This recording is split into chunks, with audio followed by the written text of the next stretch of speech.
Good evening, everybody, and welcome to Border Town Strange podcast. I'm Pam. I'm Jess. I'm Brian. Woohoo! We are I can't talk. We are researchers and paranormal investigators who love nothing more than to delve into our archives to share our knowledge of the strange and mysterious. And tonight we are bringing to you a pre-recorded podcast, as Jess and I both had to be in different places. But we have a terrific show to bring you. Our friend Brian Terrell from Red Dirt Cryptid Investigations has graciously agreed to hang with us tonight and talk cryptids and about what he's been up to. So, Brian, could you tell us a little bit about yourself? Well, I'm actually from Enid, Oklahoma, which is in northwest Oklahoma.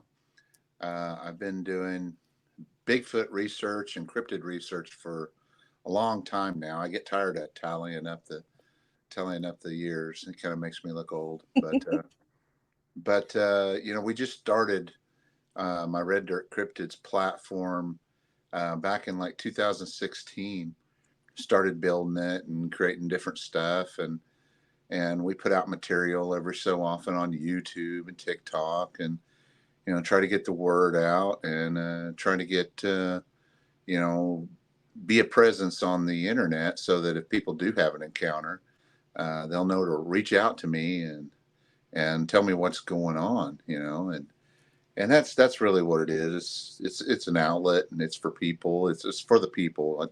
I try to take and put all these different stories in one place, and that way people can have access to them.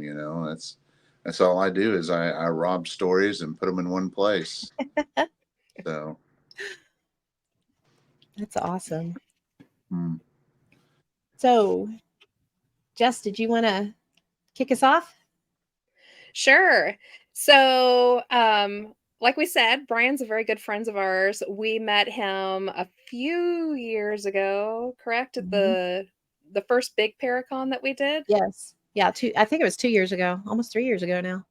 Mm-hmm. Yep. And Probably. He's been sorry ever since, I'm sure. Oh, man. Yeah, Brian has become our resident cryptozoologist type of dude.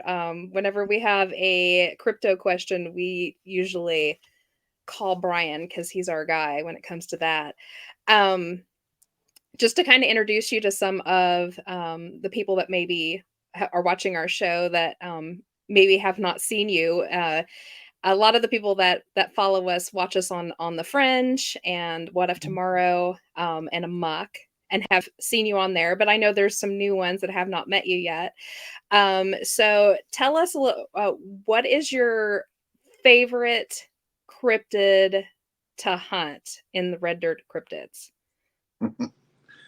Well, hunting Bigfoot is a lot more productive than some of the other cryptids, because I think there's a larger number of them. You're a lot more likely to run into evidence, to be able to find footprints and stuff like that. Being able to find dogman prints or something of that nature, or one of the other, man, that's tough. I mean, that's really tough. I'm going to go out this weekend to northwest Oklahoma, to a location where there's supposedly some dogman activity, and I'm hoping that maybe I'll stumble on some tracks over there, but yeah, it's I would say Bigfoot is probably like my bread and butter one, where we spend more time because they're easier. More people, you got a better idea where they're at, whereas dogmen are like everywhere. And the pterodactyl sightings, very few and far between, and really hard to try to pin them down. But my favorite is probably dogman. That's my best sighting that I ever had of any of them was a dogman, and so I guess that's kind of got a special place in my heart. My ears perk up twice as high when I hear that a dogman report has come in. But I love the Sasquatch reports. That's our bread and butter. That's where a lot of our expeditions are, because we kind of know where they're at. They're a little bit easier to profile, but the dog men are definitely more of a wild card, and I end up chasing my tail a lot more on them. So they leave me empty handed a lot more Yeah. than the Bigfoot. So I don't know. It's kind of a toss up. I mean, I love spending time looking for Bigfoot, but the dog men are probably my favorite.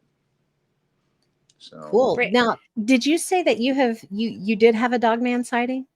oh yeah, Can you tell actually us a little two. bit about that? Ooh. Well, first of all, I didn't know what a dog man was. I had no idea. I knew what Bigfoot was, and I was already kind of looking for Bigfoot, but I had no idea what a dog man was. And the first one I saw, I was just driving down the road. Um, Basically, I was in my service van. I used to drive one of those white service vans that had ladders on top, and Yeah. I used to run all over Northwest Oklahoma, and well, all over Oklahoma, really. It just depends. If you want to pay me, I'll go. And but yeah, I used to drive all around, and one time I was there's a tiny town called McWillie, Oklahoma, and I was several miles south of there, and I was just driving because that's what I used to do. If I had a service call to run and I was done for the day or whatever, I would always take back roads going home. And why anybody would want to drive a highway, I don't know. I'm never in that big a hurry. But anyway, I was just driving and I saw this broad daylight. Both of my sightings were broad daylight. The first one I saw really wasn't physically that large, but I saw what looked like a black creature in the middle of the road, and I was looking at it broadside, and I let off the gas on my van, and I just kind of started coasting towards it. And as it got closer and closer and closer, at one point I thought I was looking at a black lab, but as I got closer, I realized this is not a dog, and it's really too large to be a black lab. But it had some odd things about it. Um, Number one, the head was really weird looking. Mhm. I did not know what to make of it at the time, but looking back on it, the head looked like one of those hyena type dog men with the Oh, short muzzle and the shortened ears. mhm. Definitely different than the Anubis type. But this one here, instead of having the hyenas fur pattern stuff, it was actually jet black. And so I was looking at this thing. I had no idea what it was. It had a body that would look like it was stretched too far um, to be a canine, but its head looked canine-ish. But Mhm. to my mind back then, to my uninformed mind, um, it almost looked like it had a bear quality to it, and it had a really bushy tail, but it wasn't a long tail like a mountain lion or anything. Mhm. And but I come rolling up on it, and it was down low on the ground, and it looked like it was like doing the wily coyote thing where it was trying to sneak up on something because it was laser focused on something in the tall grass on the side of the road.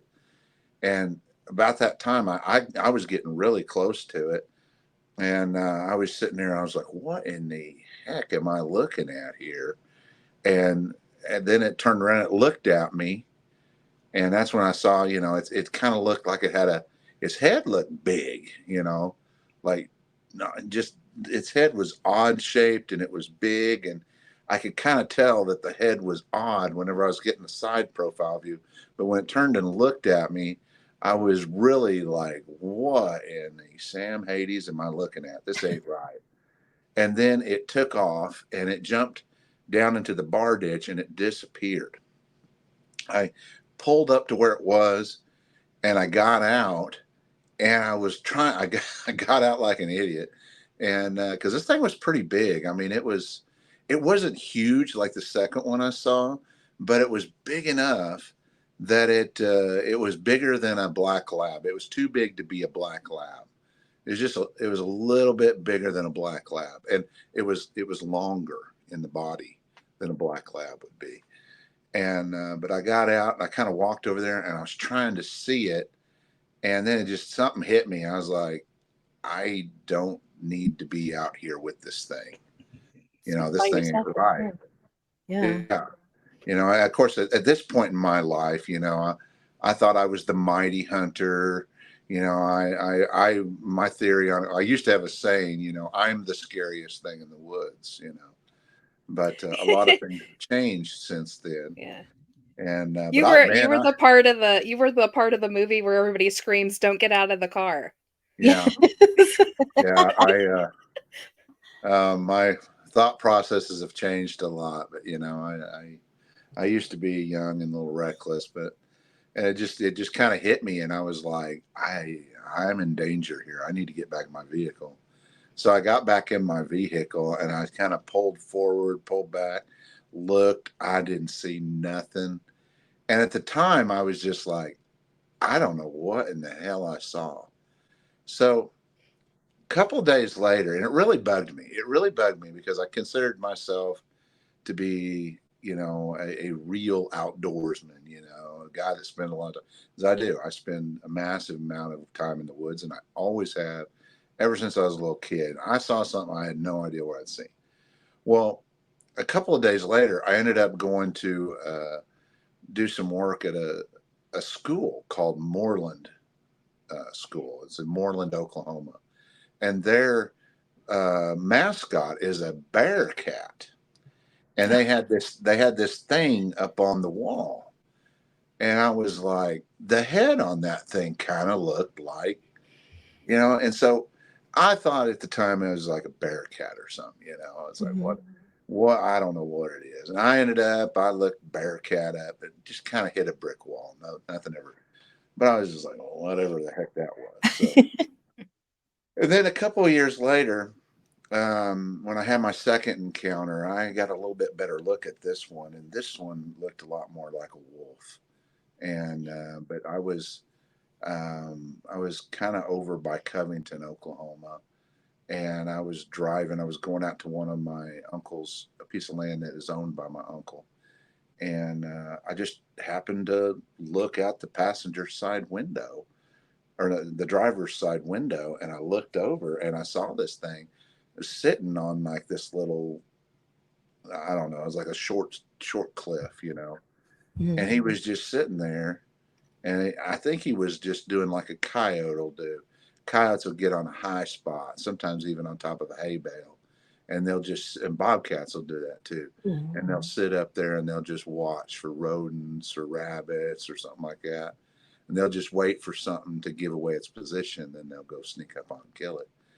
And he was sitting up there just, you know, looking, and he looked like, he was in the sunshine. He looked like he was having a great day. He looked almost happy, like a happy dog. And I looked over and I saw this thing, and I saw it kind of turn and look at me. And when it looked at me, it just kind of got this look like, damn it, or something. It's like this, Spotted. a disgusted look. And I remember, and I was just driving. So, I look over and I'm like, wow. And my thought was, dang, that is a really, really big dog. And I turn and I look back at the road, and then, my brain is over here punching the numbers, I guess, and I was like, oh my God, that dog is only like 65 yards away. That's a huge dog, that's huge. I turn around and I look, and it's running away, and I can see it running. And this thing was as big as I don't know, like a young cow, you know. It was that Wow. big. Oh yeah, Oh it was my that big. Oh yeah. goodness. It was if it had been any bigger, somebody needed to saddle it and ride it. I mean, it was pushing that big. And And I'm just sitting here. I'm just like, my mind is just, you know, I had no idea what I was looking at. Now, I was fortunate. I really believe I was fortunate because it never stood up and ran on its hind legs. If that would have happened, I probably would have soiled myself or something. You know, it wouldn't have been pretty. For sure. And I probably would have been psychologically damaged. You know, I mean, Yeah. when you see something like that, especially in the broad daylight. But that didn't happen. It ran away on all fours, but it was just unusually large. It was oddly proportioned. Oh no. Uh-oh. Oh. Oh no.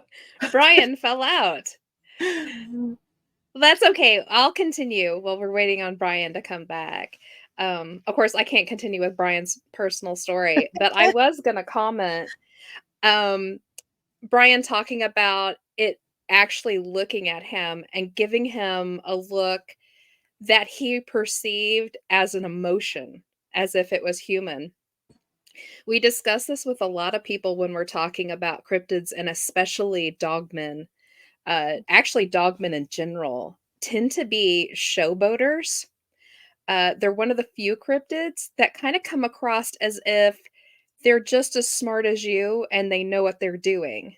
Um, and I'll just tell a couple of stories while we're waiting on Brian, see if we can get him back. Um, for instance, there's one that we love to tell. There was a lady in the Salina, Kansas area just a few years ago who had a very close encounter with a dogman. Uh, she was traveling at night and had just left Salina. She was traveling west of Salina, I believe. It was the middle of the night and she was getting tired and she decided to pull over on a rural road just to take a break and stretch her legs before she got back up onto the highway. And she pulled off onto this dirt road and parked a little ways down it and had left her headlights on so she could see. And just in front of her was a four-way where another dirt road crossed with a big area where you could kind of turn around in. So she stopped there because she thought, here in a minute, after I stretch, I can drive forward a little bit, turn around, and then get back up on the highway. And she had just put her car in idle and was just kind of looking forward and stretching a little bit when this gigantic dog, she said, with a very human looking face, walked out very slowly into that intersection with its head There he turned is. towards her, looking right at her. Stood up Hey, on its hi, stood up on its hind legs and looked her dead in the eye as if daring her to do something. And she couldn't get out of there fast enough. Managed to get her car back onto the road and sped off, and then uh, posted it later on, and that's how we found it. Brian, we were talking about how dogmen have the weird phenomena of showboating, as we like to call it. One of the few cryptids that tends to almost seem as intelligent as we are and like to showboat what it is that they can do. Have you found a lot of that in your research? oh, you'll hear people that'll say, it smiled at me, you know, with a knowing smile, and I've even heard of one guy said that it flexed on him, you know, like you know, Ooh. uh, Yeah. and I had a young man from southwestern Oklahoma that said it actually like fake lunged at him, you know, like you want some, you know. Oh my And goodness. yeah, I would have probably lost my cookies on that one too. For But sure. but but yeah, they do that. And what's weird, they do show a lot of human emotions from time to time. But you know, playing devil's advocate on that, you know, I used to have when I was a kid growing up down at the farm, we had this dog named Tippy, and my grandpa could get that dog to smile. He would just say, Yeah. you know, he'd say, "Smile, Tippy, smile," and the dog would sit there and go, eh, kind of do this weird smile thing, but it actually looked like it was grinning at you, you know. That's And wild. so I'm not exactly sure how much of that is actual evidence of higher thinking, but more like something that maybe we are perceiving as such. It's hard to know the truth on that, Yeah, Mhm. but man, they do some weird things. they do. I just Yeah, think it's really interesting. I mean, out of all the different, at least the popular cryptids, the like the big, the big ones, they really seem to be the only ones who just really showboat it. Like I was telling, the story I was telling was about the lady up at Salina, and the one walked out in front of her car on all fours, staring at her and uh, never stopped eye contact. And while looking at her, slowly stood up on its back legs and turned towards the car like in full force and was just staring her down. Um, Mm-mm. mhm, I yeah. can't think of any animal that will willingly do that. Animals will look away, you know, You know, Mhm. if you're staring them down. A lot of Bigfoot reports. They say that it acted like it never even saw me. It just kept walking like it. Yeah, they want to get away. It seems like they want to melt Yeah. into the background and Or a lot of times they're just very like, I don't care, anything about you. You're minuscule and you have nothing to do here. And but yeah, the dog men will sometimes, stop, take a look. They want to make sure that you're properly horrified before they Hmm. Mhm. take their leave. You know, Yeah. but it seems like that, yeah. But maybe it's curiosity. Maybe it's something else. Maybe. I mean, but when it happens over and over and over again, and you get these reports, and they start to compile, you have to take that into consideration. As maybe they are, maybe they're a higher cognitive process there. Maybe they're really thinking. Something that's interesting too is we talk a lot about, there's the different camps. There's the Bigfoot people, there's the ghost people, there's the UFO people. Um, and sometimes they'll see the same thing and they'll call it something else. They call it whatever fits their camp version of it, but it's what everyone else is seeing it. It's just being called by different names.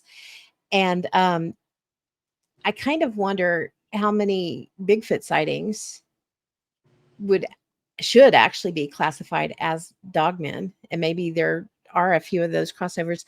And I'll tell you why I think that is because I have a Bigfoot story. It's not my original story that you've heard before, Mm. um, but I know we've told you about. There was a couple of other sightings at that time around within a few months of each other. And Jess had pointed this out at one of our club meetings, and it had never dawned on me before. And I don't know why, but when she said it, it made perfect sense. Um, there was a guy, we were out in the sandhills, and it was nighttime. And there was this old abandoned homestead. And we would go up there at night and just, look around and stuff. There was still like curtains up and, still things in the house. So it was always kind of cool to go into. But to get up there, you had to go through two fences to get over to it. Well, we had crossed the first fence, the one with the big no trespassing sign. Yeah, we'd Those are the crossed best places to that. go. Oh, the things we do when we're stupid and young. Yeah, don't do that, please. I don't do it anymore. Best Um, days will climb it.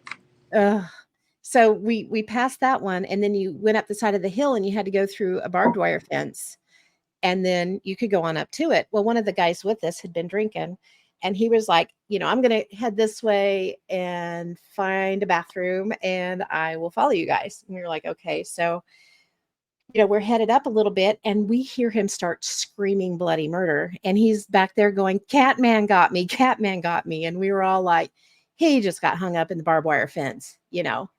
So Mhm. we go back looking for him, and he's holding his arm and he is gushing blood. And he had three huge, deep gouges in his arm that were not, they were way too deep and way too wide to have been from barbed wire. And he swore, he has passed on since, but he swore for the longest time, or all the time that I knew him personally, that I was around him, that it was Catman that got him that night. And then Jess was like, that story you tell about your friend, Mm. how often do you hear of Bigfoot scratching people or, Mhm. actually injuring people. You don't. I mean, it's not a common thing. Yeah. So when she said that, she was like, maybe this was more of a dogman thing. And I was like, you know what? I think you might be right. Hmm.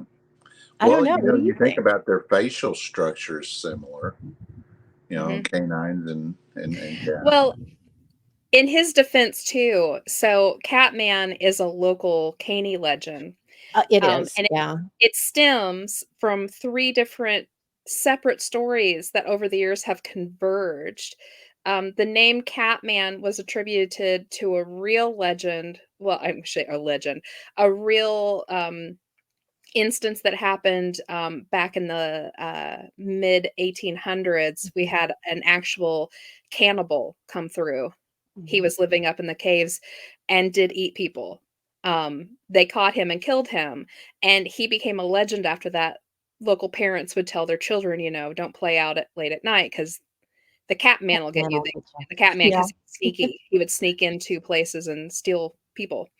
Uh, Mhm. and then we also have the Bigfoot phenomena that happens outside of Caney in the River Valley area. And he kind of took on that moniker too a little bit, watch out for the cat man.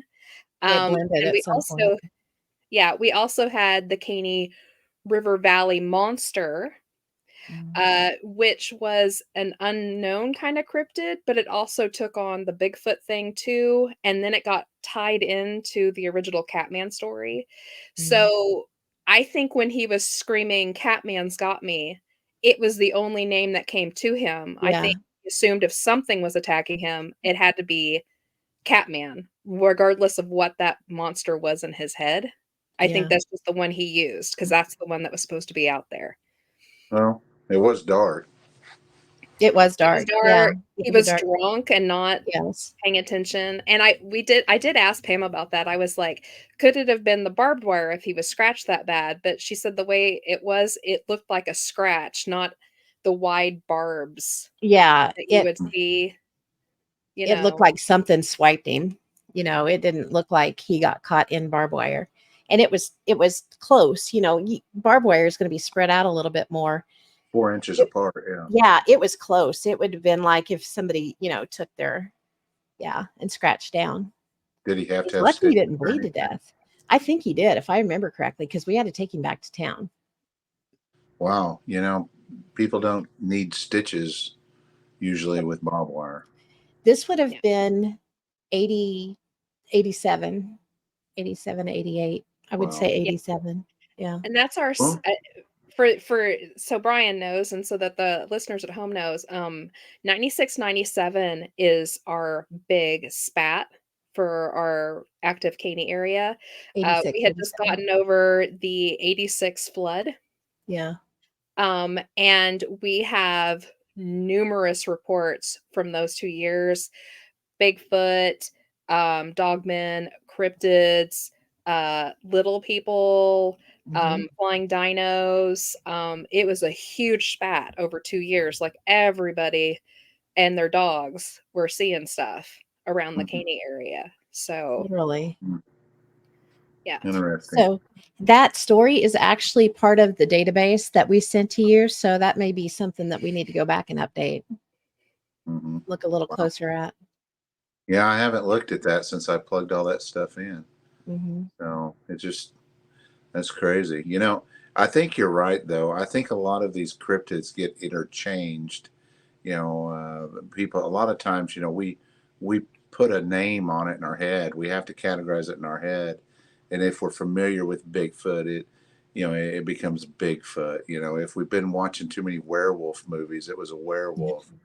And Mhm. it really, not that I'm just saying that there's a filter. Our brain filters Hmm. what we see, and it tries to put a label on it, and that's what ends up coming out of our mouth.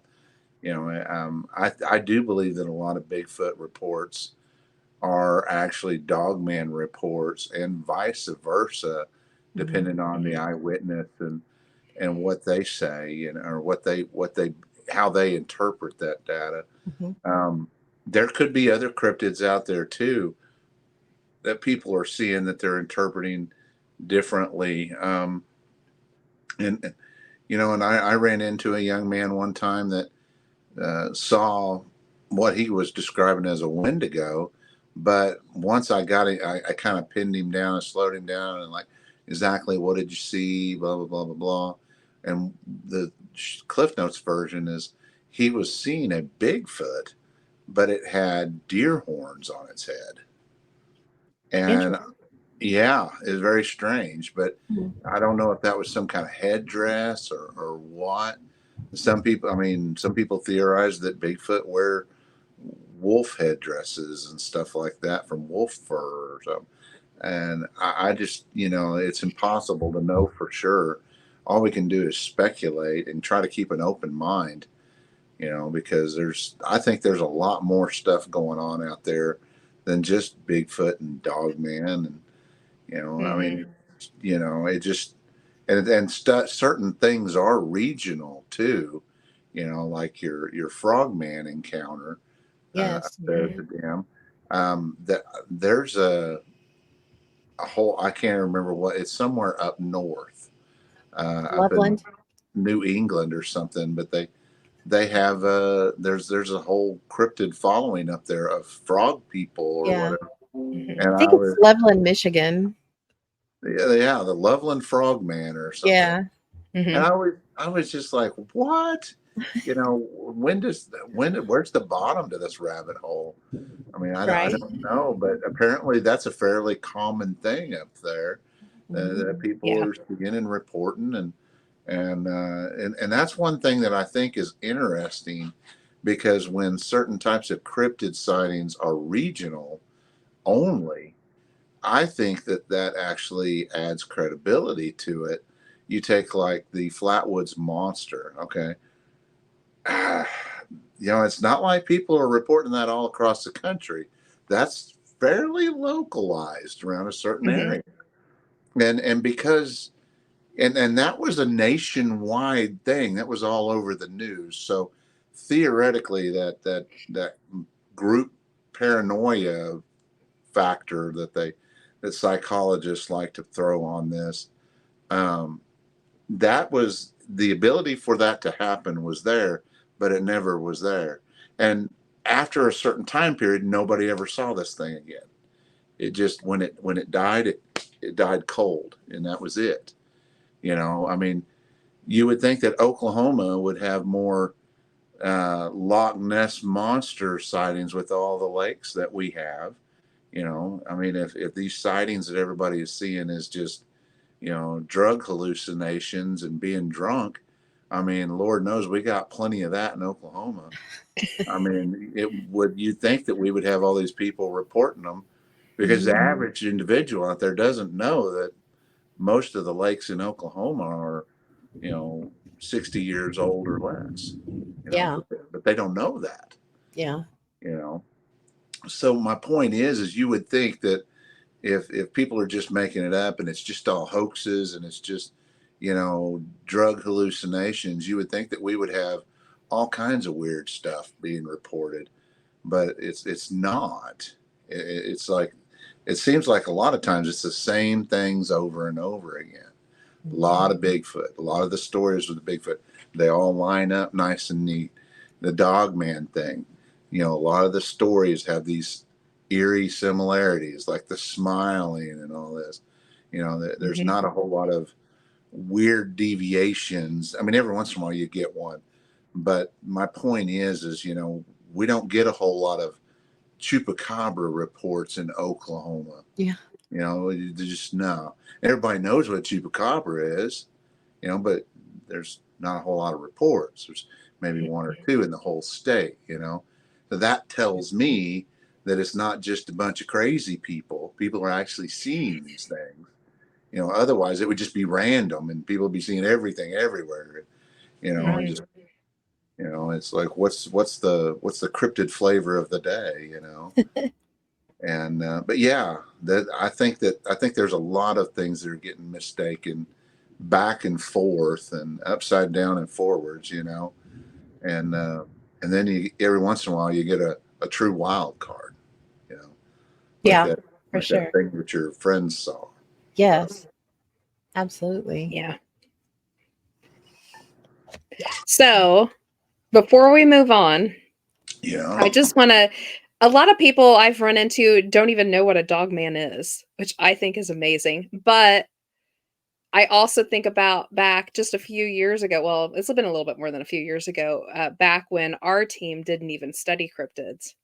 Yeah. It wasn't even really a part of our vernacular. Um, I don't, if you had told me dogmen, I would have been like, what? People are seeing werewolves? So, um, Mhm. we had a cryptid night not too long ago at one of our presents that we put on.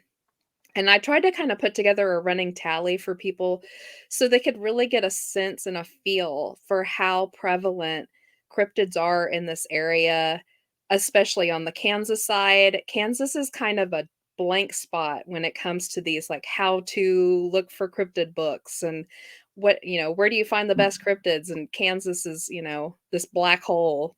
Yeah. And I try to tell people, I was like, it's not a black hole because there's no cryptids here.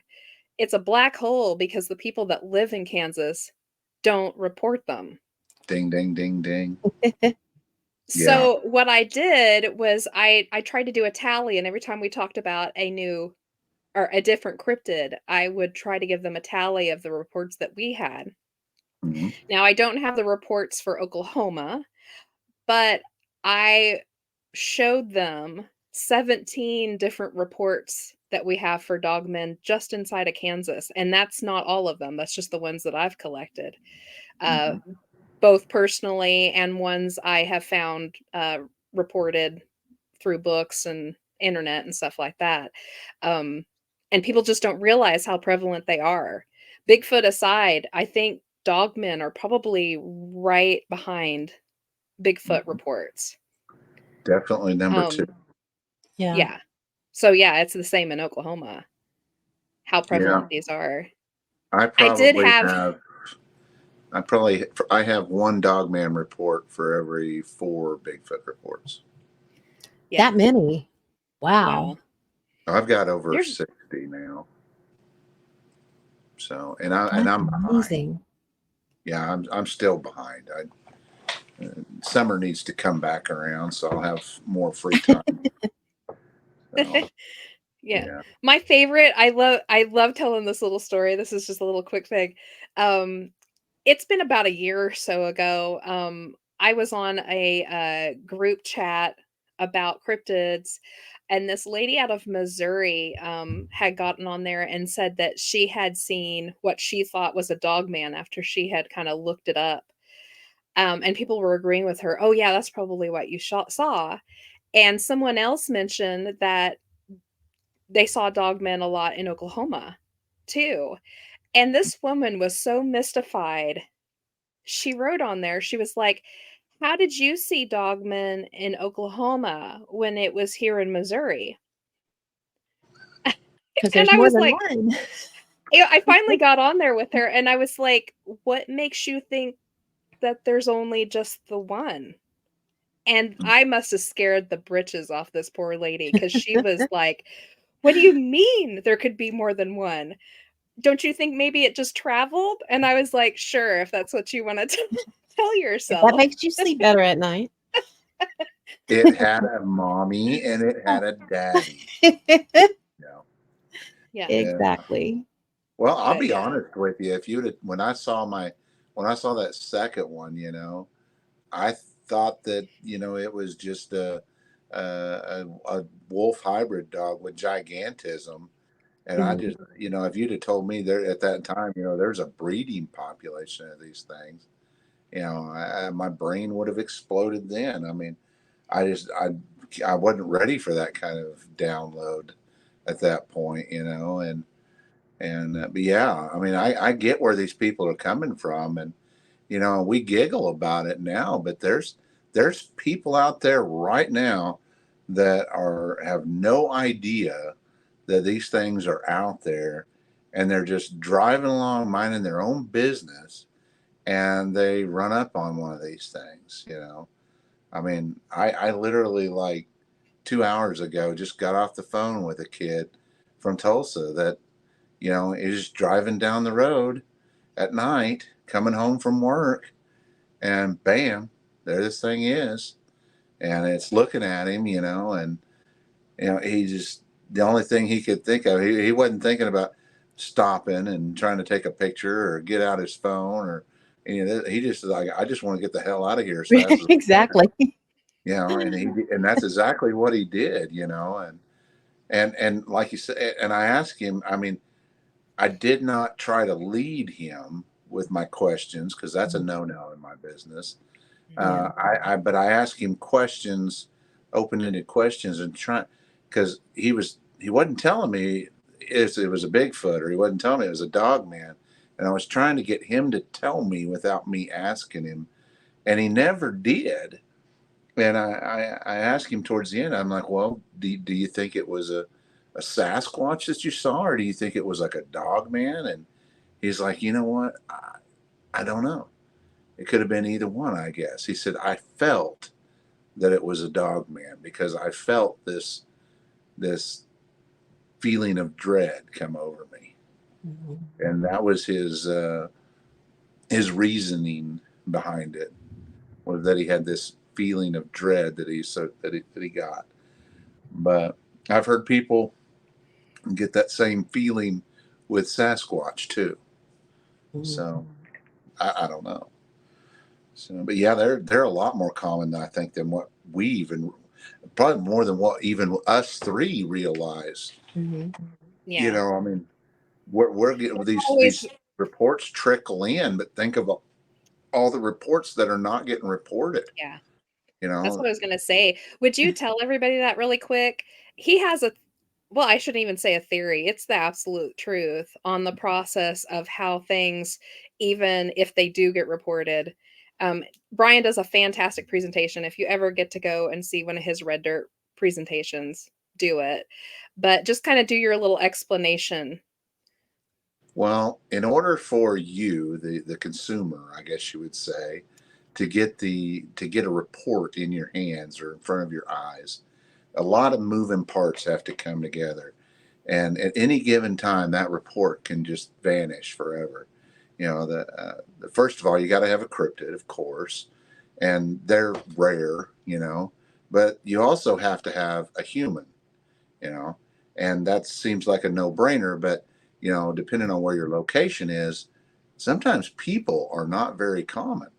We've got counties here in Oklahoma that have less than 3,000 people in the whole county. Yeah. So it would make sense, and that's one of the reasons why I believe that Oklahoma and Kansas are underrated in their cryptid populations, is because the populations that we have of people here out in these rural areas is not as much as they have up in Seattle or Washington or Ohio. There's a whole bunch of people up there. But anyway, so you got to have a bit cryptid. You got to have a person that sees it. Now this is where we start to lose them all. Okay, that person has to decide they want to talk about it. Now, if you're living in Kansas or Oklahoma, the chances of that person talking about it is slim, Yeah. because we we're very conservative here. Mhm. We don't go around telling this nonsense, because you'll get ridiculed, mocked, Yep. made fun of real bad. If you're a business owner, it could damage your business. If Mhm. you're a judge or a public servant or a teacher or an educator, or even one of those crazy librarians, I mean, it could hurt your reputation as a professional. And so that a lot of times they won't ever talk. They just keep it to themselves, or maybe they'll just go home and tell their wife. Well, the good news is the wife already thinks you're crazy, but now she knows for sure, and that's the Right. end. But once you decide to talk, once that person decides to talk, okay, then, and that the people that talk, I think, are like 1 out of 10. So for every one person that talks, I think you've got 9 other people that never talk, or if they do, it's like on their deathbed or something. You know, like your frogman lady Yes. Yeah. that waited until she was literally about to pass from this earth before she had told her own daughter. You Mm-hmm. know, and but anyway, so they decide they're going to talk, and they talk, right? They tell a couple of people, couple people here and there. Well, usually what happens is they tell the wrong person, and that person starts to ridicule them or start laughing at them. Yeah. And then that 1 out of 10 people has got about a 75% chance that they're going to clam up right then. And they're never going to tell the story again. And they're going to hope that the people that they told the story to forgets. But people don't forget that kind of stuff. So it's like, oh, well, you heard old Bill saw this. One guy over here said he saw, but you hear these rumors and whispers of rumors. But occasionally, every once in a great while, you'll have somebody that's like, you know what? I saw what I saw, and I don't care what anybody says. Those people are rare in Kansas and Oklahoma. And they'll stick to their guns, and they'll either be anonymous, and they'll reach out to us and say, hey, I want to be anonymous, or they'll say, you know what, I don't care. This is exactly what I saw. This is no BS. This is how it is. One of those two types of people, they either want to be anonymous or that. They'll reach out to you, and then they'll reach out to some researcher. Now, that researcher, a lot of times, a lot of guys, they just listen. They don't write anything down. They don't record anything. They don't document nothing. They don't get out an audio recorder and record it. They're just like, very interesting. Yeah. And that's the end of it. And then the researcher dies, and nobody ever hears the story again. So you lost the story again. But every once in a while, you'll have some reporters, some investigators or researchers, whatever label, that will actually start writing this stuff down. Okay. And then at that point, you got one person with a notebook full of notes. Okay. You still don't have access to this. Now, if you know that guy, maybe he'll show you, but chances are when he dies or she dies, their significant other is going to find that notebook full of that Bigfoot crap that they was always chasing after, and they're going to throw it in the trash, and it's gone forever. If you don't take time to document it on some kind of digital platform, and you have to share it with other people, you have to give it to other people, it will eventually be gone forever. Yeah. And there is only a few places that's doing that. The BRFO does it, but we all know that they don't do as good a job as they could. But the fact that they're doing it is a blessing. It's a blessing. Because they don't charge nobody to look at that. Remember that. So when people start bashing the BRFO, which everybody loves to do, and time to time I do too, but the truth is they don't charge you for that information. So you should be grateful. But the Native Oklahoma Bigfoot Research Organization does, NOBRO, and my group does. And I know you two have files, but and you share them with the public, but I don't think you have them on digital form where there's a public platform. No, we hard. don't. It's hard to do, It's very hard. But a lot of your case files are on my site where people can have access to them. And if I get any of these reports from other places, including y'all, I always document where they came from, and I always list you guys as the investigator on that. But if we had more people doing that, it would. I will say you can see all of our collected Bigfoot reports at the Caney City Library. We've collected them into a folder, and anyone can go in and review it. So it's a lot. I've seen it. Yeah. So there's a lot of knowledge to be out there. Yeah. But it does. It takes a lot of time to input all that data. I mean, at any given time, I'm at least 30 case files behind right now, bare minimum. Have you been able to find a platform that is big enough for you to mark these on a map yet? Have you had any luck with that? No, not really. I'll be honest with you. I haven't been looking. I mean, all of this stuff takes a lot of time. It does. I'm always trying to juggle this, that, and t'other. I'm trying to do my YouTube channel, and I'm trying to do TikToks, because you're trying to reach the youth of America. So right. Yeah. And I refuse to do Snapchat because I remember the origins of that. Although these kids nowadays don't. And but I try to juggle all that stuff. I mean, I've got to have at least 360 case files out there that are public right now. I know over 60 of them are dogmen. Um, I know I've got at least 200 Bigfoot case files, Mhm. and they're all out there. They're public. If you go to my Facebook page, every Facebook page has what's called a featured section where you just scroll right down below the main picture and it'll say featured. And then there's a bunch of things in there. And one of them is my Airtable files. Mhm. And you can go in there, you can click on it. And I ain't quite got it figured out, but sometimes it just takes you right into the files. Sometimes, depending on what kind of browser you're using or what kind of phone you've got, you will have to actually create an actual what do they call that, An account. Well, an it's not account an with account, but a them. username or something. Yeah, all you got to do is enter your email address Mhm. and you enter it. You create a password or something, Mhm. and once you do that, it'll give you total access to it. And that's information for you. Whatever you want to. If you want to hit Control P and just print all of them, knock yourself out. You better get some paper.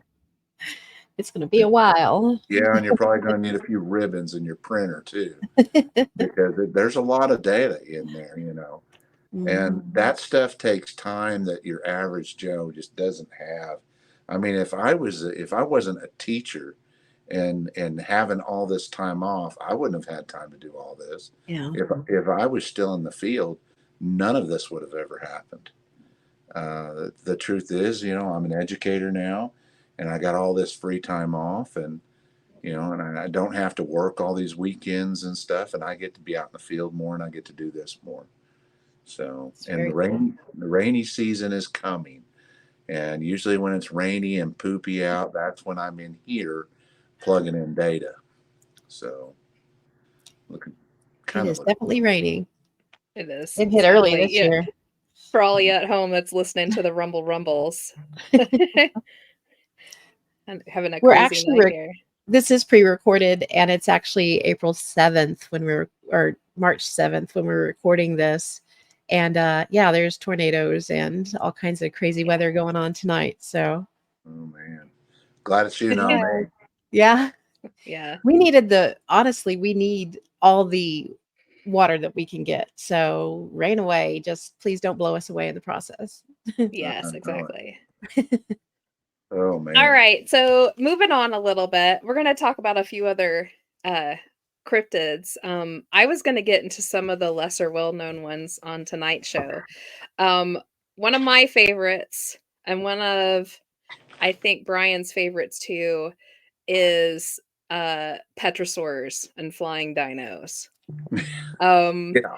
I love this one in particular because if you say like Bigfoot or Dogman to somebody, they kind of give you the look, or they're like, "Oh yeah, I've seen one of those." But when you say flying dino, you lose them completely. Yeah. um I loved talking about flying dinos at the presents that we did, because they did, the entire audience except for the couple few who know us well, they're just giving us this look like, now you've gone too far Yeah. from us. Until Oh, I showed them the 11 plus reports that we have, 6 yeah. of which are literally within like 50 miles of us. Well, a little over 50 miles of us. Um, Yeah. from respectable people who weren't just, telling silly stories. How how many, well, I'm not going to ask you how many exactly reports you've had, Brian, but how prevalent is it within your area, the Enid, or the strip Well, that you take care of, actually? actually, it's funny that you bring that up because you've got that strip of those reports there along the state line, the 37th parallel there. Mhm. Hmm. It's 37th, right? Yep. Yep. Yeah. And the two that I saw were actually way further out in the panhandle of Oklahoma, just south of the 37th parallel, right on Highway 11, actually. And that may sound familiar to you, Mhm. because Highway 11 goes all the way through past, I think it goes all the way to Bartlesville, I think, but it drops back down. But out in the panhandle, Highway 11 is like just south of the state line. Mhm. And that's where I saw the two that I saw. And I had no idea what I was looking at back then. That was like 2003. And the first one I saw, I was just like, that had to be a tarp or something, something weird like that blowing across the highway. But when I saw the second one, I was like, and that was like, I don't know, it was like 2 years later or something, same area. Hmm. And I was just like, okay, I know what I just saw. That ain't right. I thought it was a giant bat, you know. And but yeah, I think I have somewhere between, I'd have to tally them up. I think I have somewhere between 12 and 15 of those. And those, in my mind, those are separate from the other flying cryptids, and Yeah. I've actually considered making a separate category for them, but it's kind of hard to justify. But there's a lot of those reports going around, and there's more of them when you get down into Texas. Texas has a lot of those sightings too, and there was at least two sightings down the Oklahoma City metro area a couple of years ago over there by the Stinchcombe Wildlife Management Area, which is kind of kind of like Caney, really.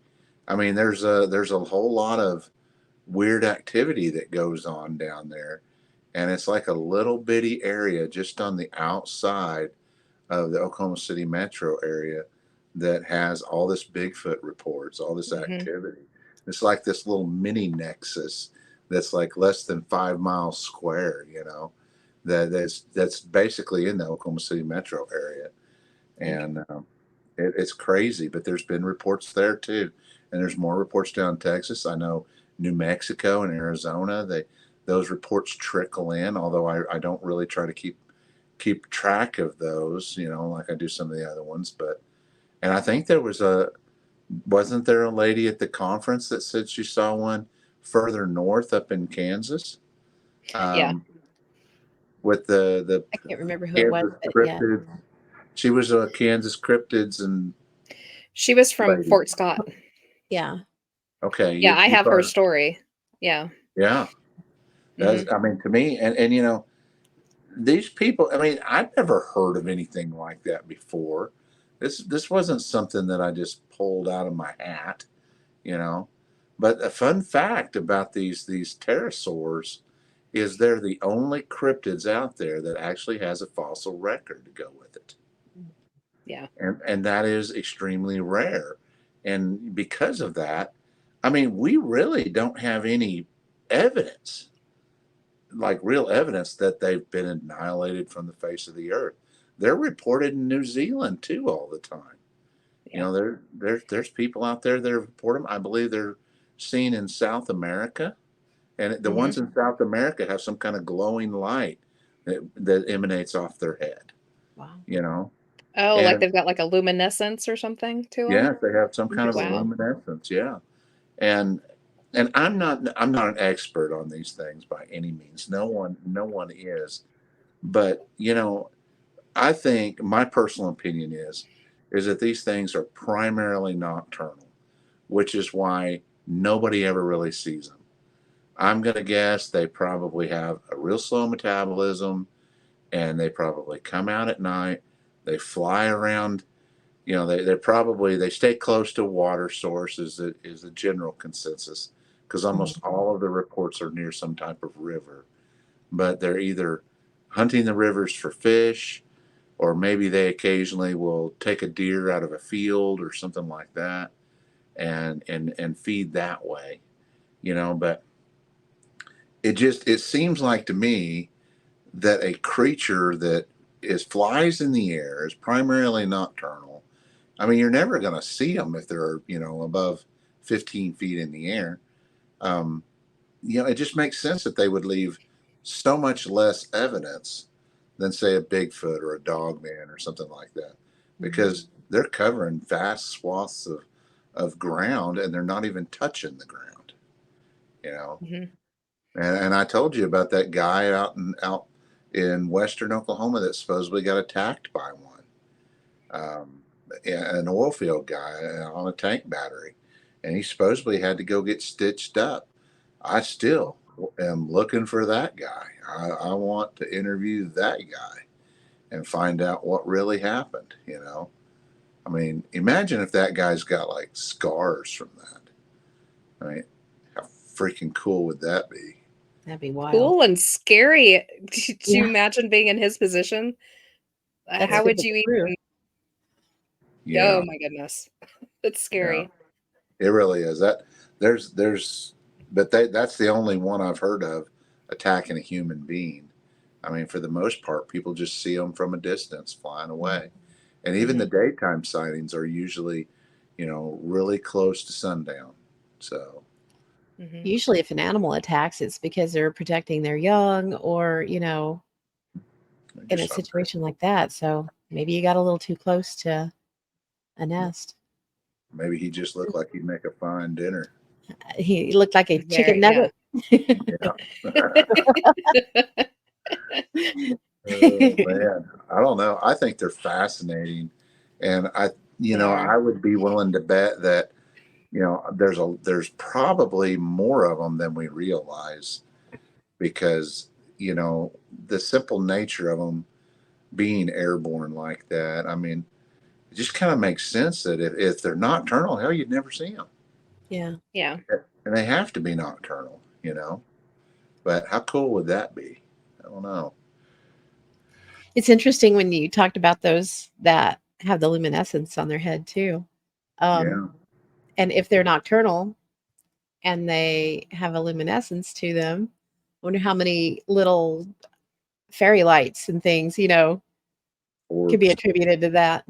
Hmm. Yeah. Or UFOs. Yeah. Yeah. Yeah. Yeah. I don't know, but Interesting. Because it would be the weird patterns for sure, they wouldn't yeah, Yeah. follow a straight line. they're reported in multiple spots all over the globe. I mean, Mm. it's not like it's a Hmm. localized thing. I mean, Yeah. they're everywhere. They're just, you don't really hear about them being reported up in further north. It's like, I mean, I would say that, I don't know, just, you're not going to get them up in Canada and stuff like that, or at least I haven't heard of any. Yeah. So I think it's fascinating, and I can't help but wonder if that's what the Thunderbirds were or something like that. I actually think it is. I think those are one and the same. I Yeah, really do. it's possible. I mean, I don't know, but it's possible, and I'm open to that. My oldest case file is actually a pterodactyl case file. It's from Cole County in Oklahoma, and it's from like 1880, I believe. But Wow. there was a rancher that shot one that was harassing his cattle, and apparently he drug it back up to the house because it was so unusual, and drug it back up to the house. And I guess he went to town, told some people about it. They came back, looked at it. They didn't have a camera or anything, I guess, but I guess people were coming in from the towns, like, hey, did you hear about old so and so over there? But it was a newspaper article, like a really old newspaper article. And the ending to the story is that after a couple of weeks, and people just kept coming and looking at this thing and coming, and eventually it started to stink so bad that they buried it. That was the end of it. Yeah. So, I Why am I thinking I saw a picture of that? well, Was there a there was some fake photographs of that Is that going. what it was? Okay. Yeah, I guess So I was Yeah. thinking of something, yeah. a couple of years ago there was a photography competition that Ah, they did, and it was to see who could create the best fake photograph something like that, and there was a bunch of students involved. There was private Okay. money involved too. I was like, So man, that sounds familiar. yeah, those students did an excellent job because the first time I saw those photos, and there's more than one going around. Mhm. The first time I saw those photos, I was like, "Holy crap, that's what I saw." So, So when you talked about the one that you saw, how big would you estimate it to have been? well, the first one was it was like up close and personal. It was like I was 1 o'clock in the morning. I'm driving down Highway 11. It's dark. I'm running with my high beams on. I'm in my service van, Hmm. and it was like it just came out of nowhere and almost hit it with my van. I'm still shocked I didn't hit it because it was like all I could see was this giant wing, and that was covering my windshield. It literally like covered the whole windshield of a 3/4 ton service van, Dang. and it was like it was huge, and it looked like a giant wing that was Mhm. kind of a tannish color, kind of brownish color, and it was like you could kind of see it looked like skin, you Yeah. know, and then as soon as it was there, it was gone, and I was just like, and I convinced myself that I must have seen a brown tarp that just happened to be shaped like a wing or something, and that it, maybe, and that was the box that I put it in my brain at the time, and because you got to do something with it, so you can. Yeah.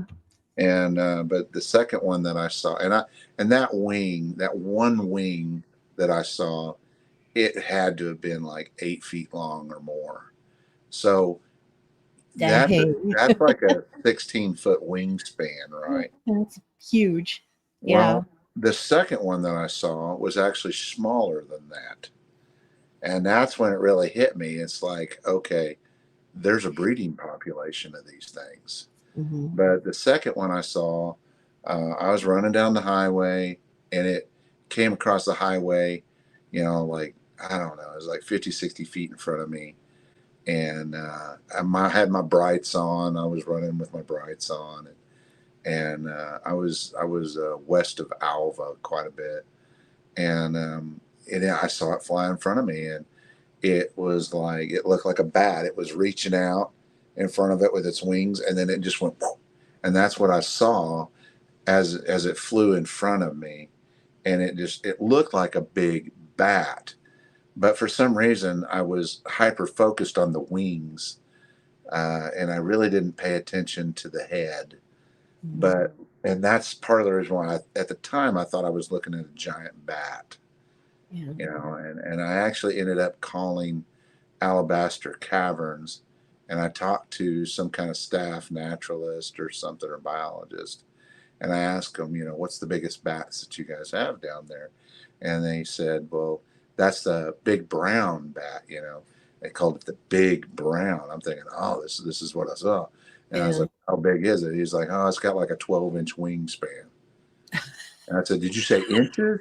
And he's like, yeah, inches. I was like, oh, that ain't it. And That's not yeah, it.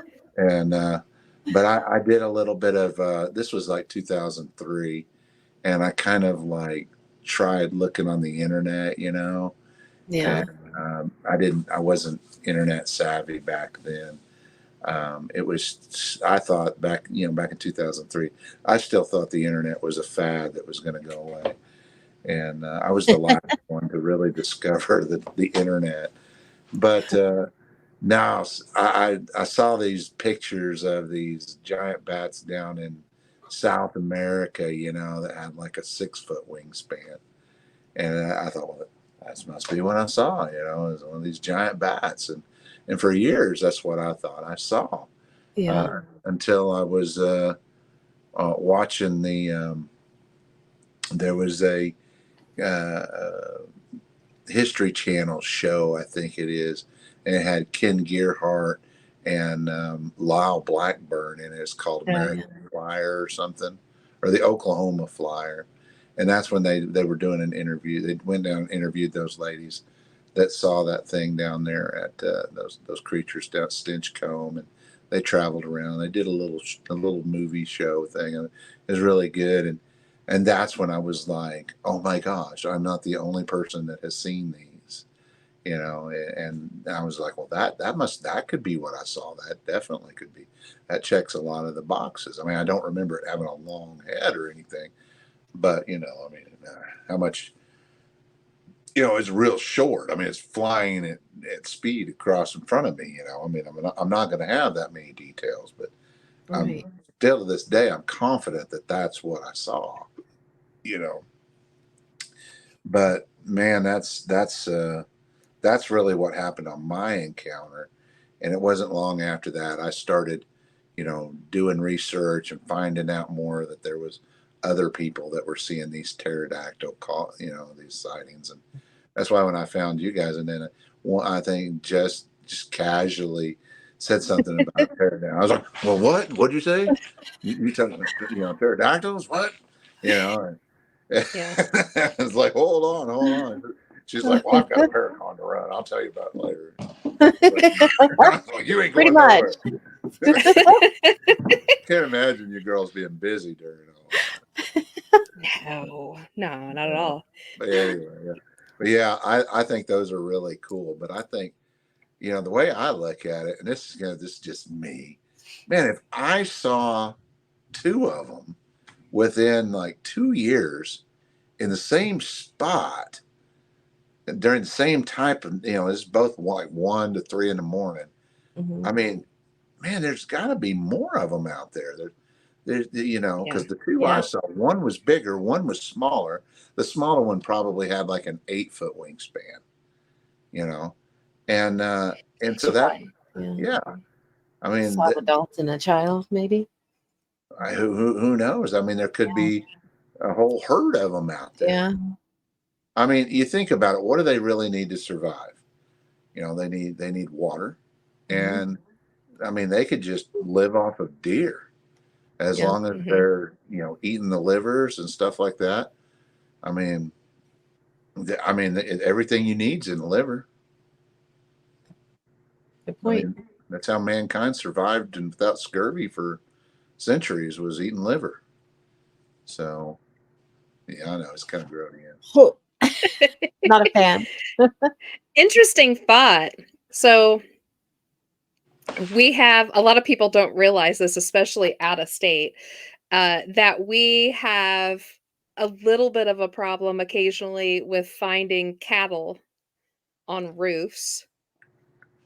Um, I wonder if that might be a pterodactyl issue.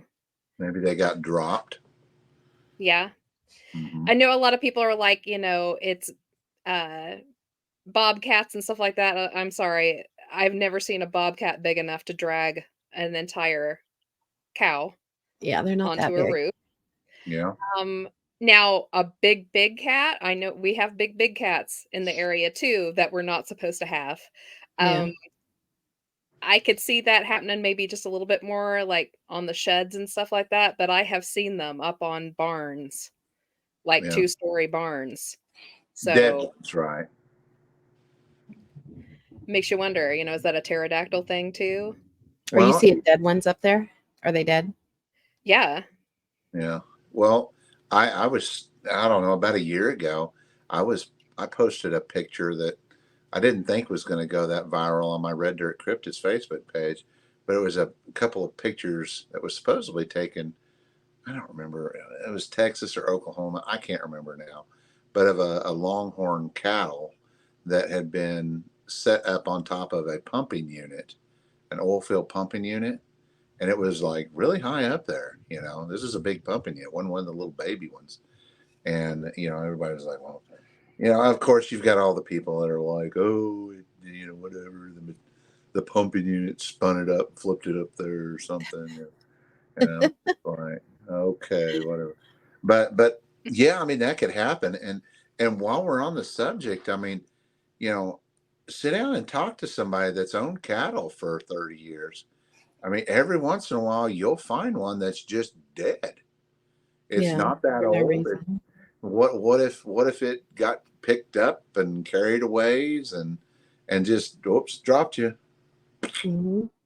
You know, I mean, maybe they'd have claw marks on them, but could claw marks be misinterpreted for a cougar attack or a coyote Probably. attack Mhm. and even then, would they see that kind of stuff if the coyotes got to it before they did? You know, I mean, it's possible. It could explain some random Mhm. unexplained deaths. You know, Mhm. Yeah. so I don't know, man. You know, my brother or my uncle George shot a deer a couple of years ago that he said it was out walking around out in the field out at our farm, and he looked at it through the scope and he could tell that it was hurt, it was bleeding, so he shot it and put it down. But he said it had claw marks all over its haunches. So Oh. I mean, at the time we interpreted that as a mountain lion. Mhm. You Mhm. know, that was the conclusion that we came up with at the time. But now I'm wondering, you know, was this maybe the work of a dog man, or could it have been like a pterosaur type creature? You know, Mhm. Perhaps.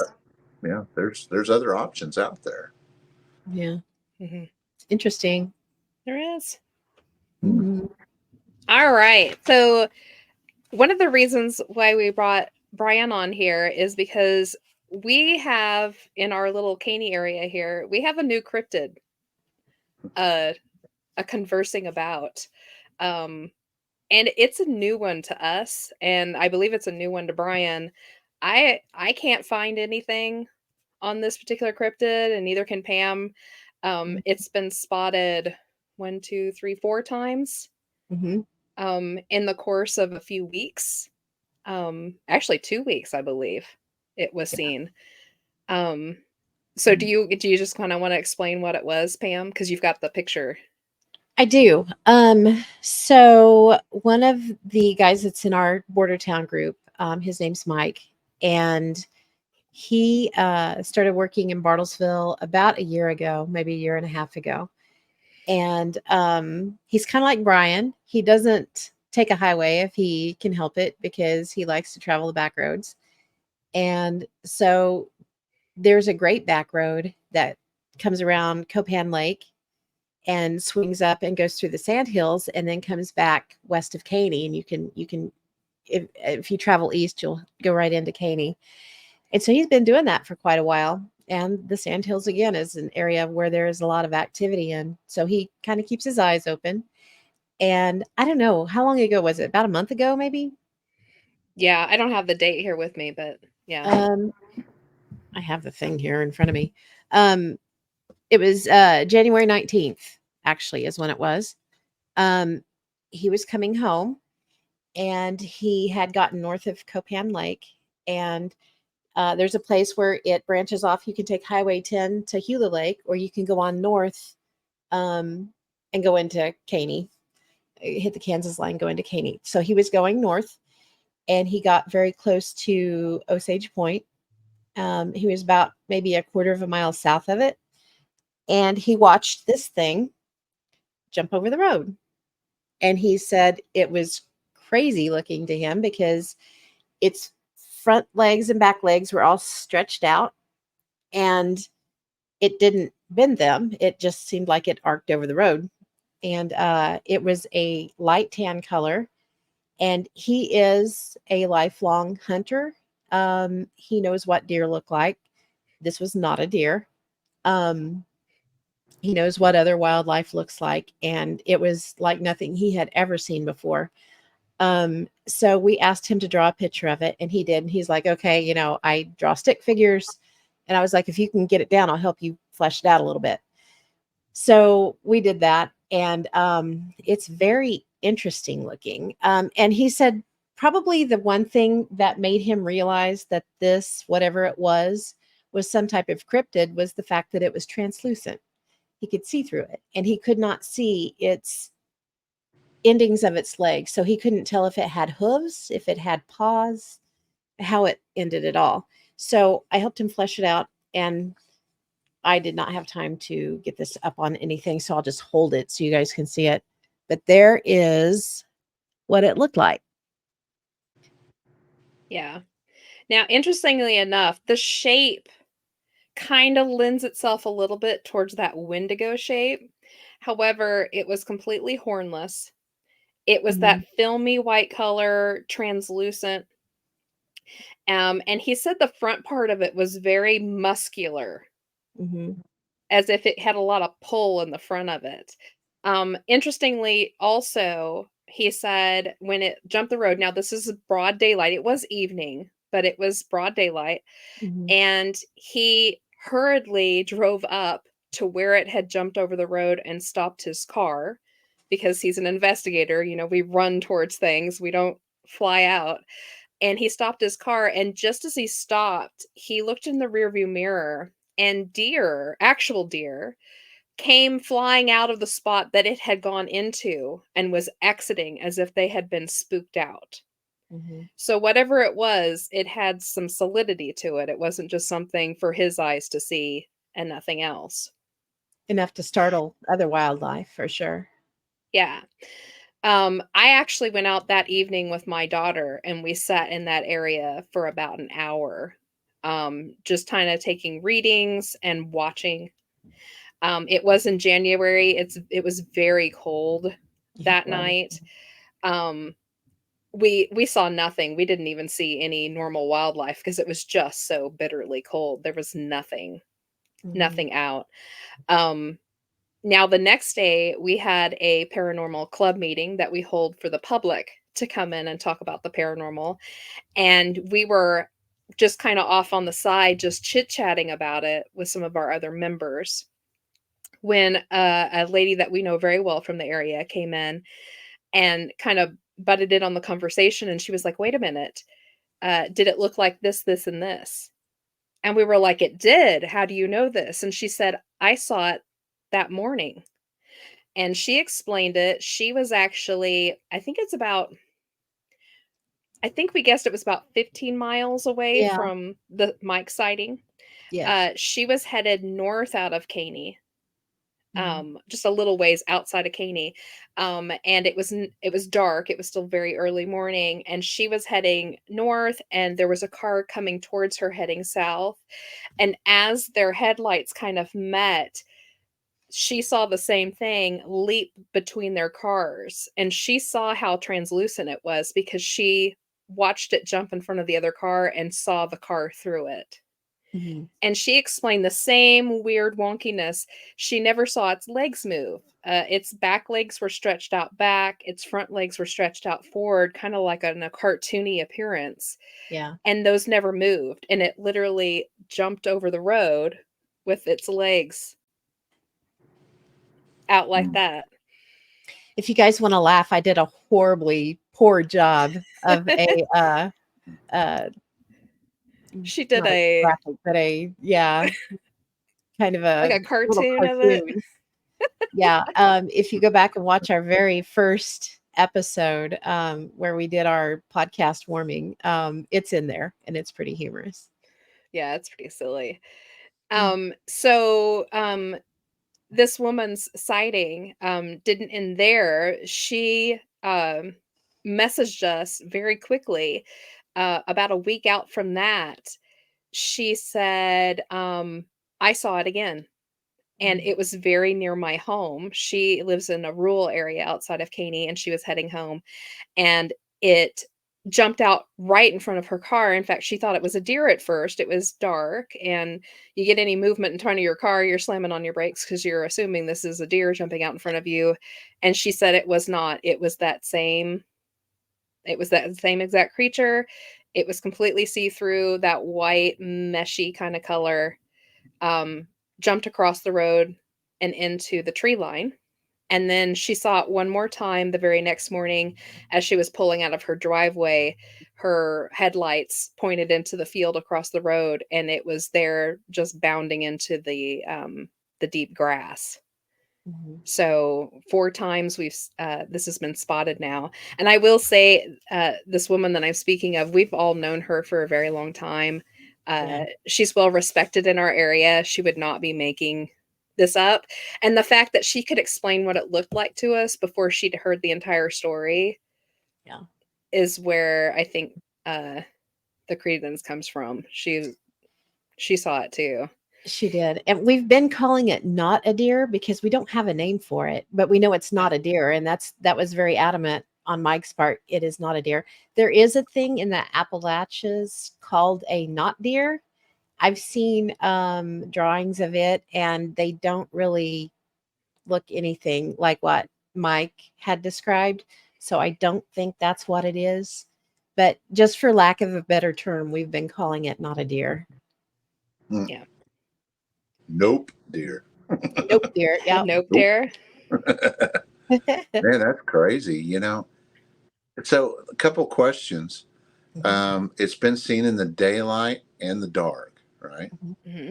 Yeah. And two different people saw it appear to be translucent. Yes. Hmm. Okay.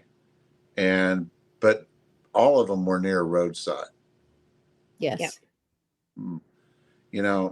My first initial knee-jerk reaction on this is that this is some kind of paranormal. Definitely, probably not flesh and blood. Right. But I mean, just because something is translucent, don't mean. I mean, it could have light bending abilities. I don't know, but I don't have any case files whatsoever on what you just showed the picture of. Mhm. I've got some weird ones, but not that. I mean, that's Yeah. that's weird. The color being light tan Mhm. is kind of unusual, Mhm. but it had a deer type head. He Right. did say that it was light tan, lighter than a deer. So it was So very probably more of a cream color would be my I was would what I say took that from what he said. you probably need to focus on the head shape. Mhm. Probably you could probably get more information from that than you could with the body shape, because body shapes is usually kind of hard to describe. But I have a picture that he drew. This is the actual picture he drew the night that he saw it. And he was like, "Okay, I am not an artist." right. This was his rendition, and then I kind of helped him flesh it out a little bit. But that is what he drew. And then he helped me. The original redrawing I did, I had made the nose longer, and he was like, "No, the nose is definitely short." I'm having a hard time seeing that, but there you go. Is that better? I can't see what I'm doing. Hang on. Now, There we go. just Yeah. playing devil's advocate, and I know he's not here, but you know, um, there's different colors of dogmen that are reported.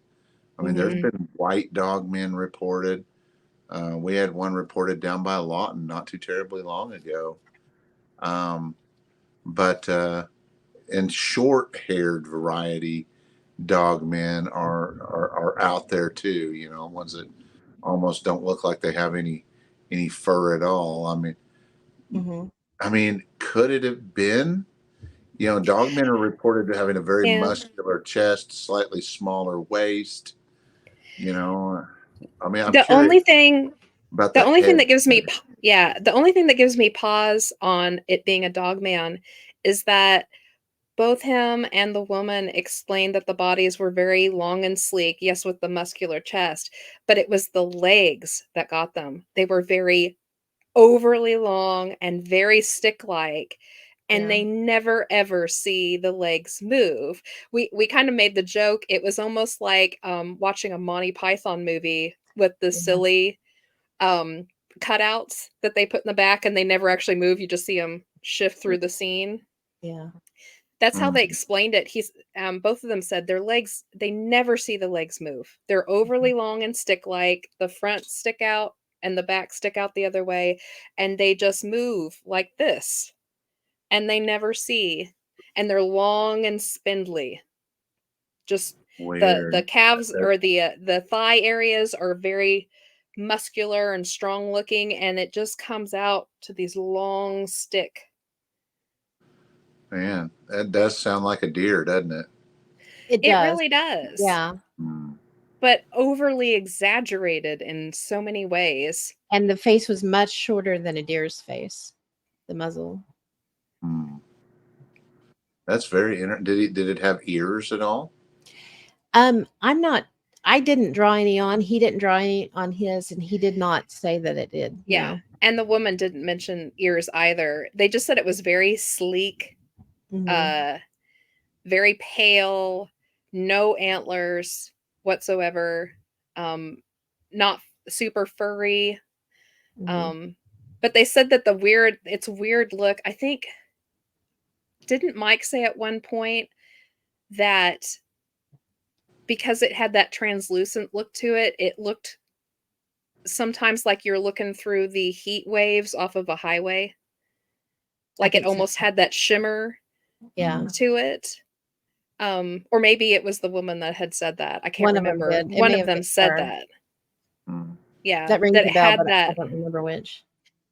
So, Yeah, but those spindly, I think that was like the uncanny valley for them, why it freaked them out so badly. It was because just the way that the legs never move. Like you'd think Mhm. that if it leaped, like you'd see it, you know, Flex push, or something. Yeah. flex a little bit, and like when it would come to land, like its back legs would come up to yeah, get into position to take that ground. But they said it literally just bonk. And for both of them to have that specific yeah, description, you know, like the Yeah. legs on a fainting goat or something. kind of, yeah, where they're just Yeah, stuck straight out. Now it's been seen a total of 4 times. Hmm. All that we four know of, times, yeah. all 4 times was it transparent? Yeah. Yes. Yeah. Well, I would say it's definitely something supernatural, like Mhm. spiritual in nature. But like I said, it's kind of unprecedented, at least in our area. I mean, Mhm. if you two haven't heard of it and I haven't heard No, of it, never. um, there might be a few random isolated cases.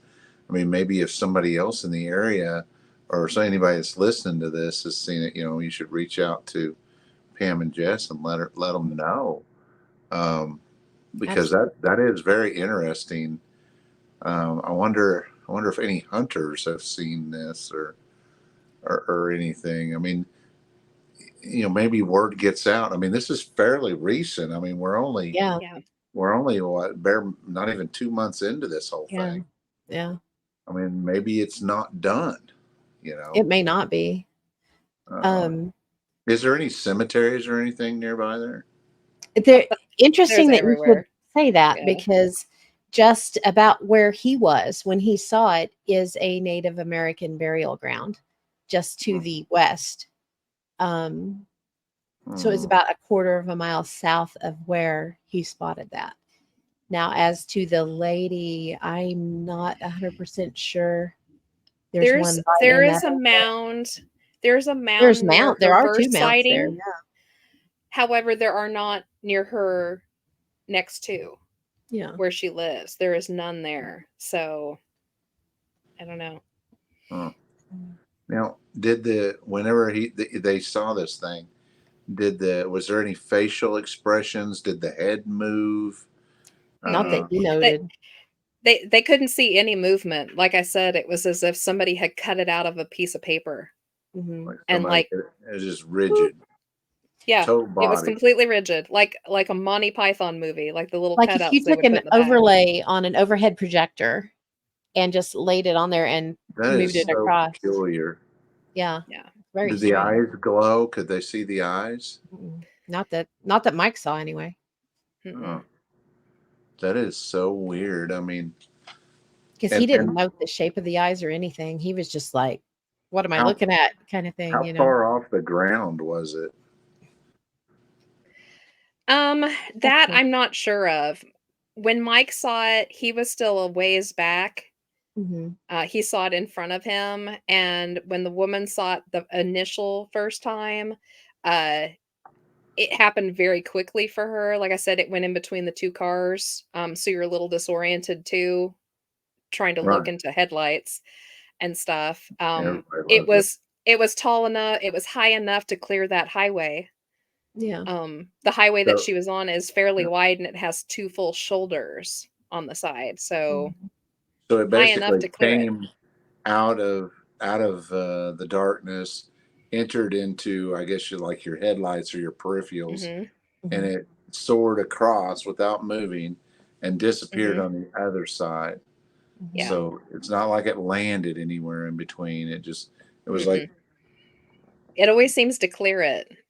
And something to note, the area where she saw it is an area that there are other supernatural things that have been spotted, seen, and of all Yeah. variety, actually.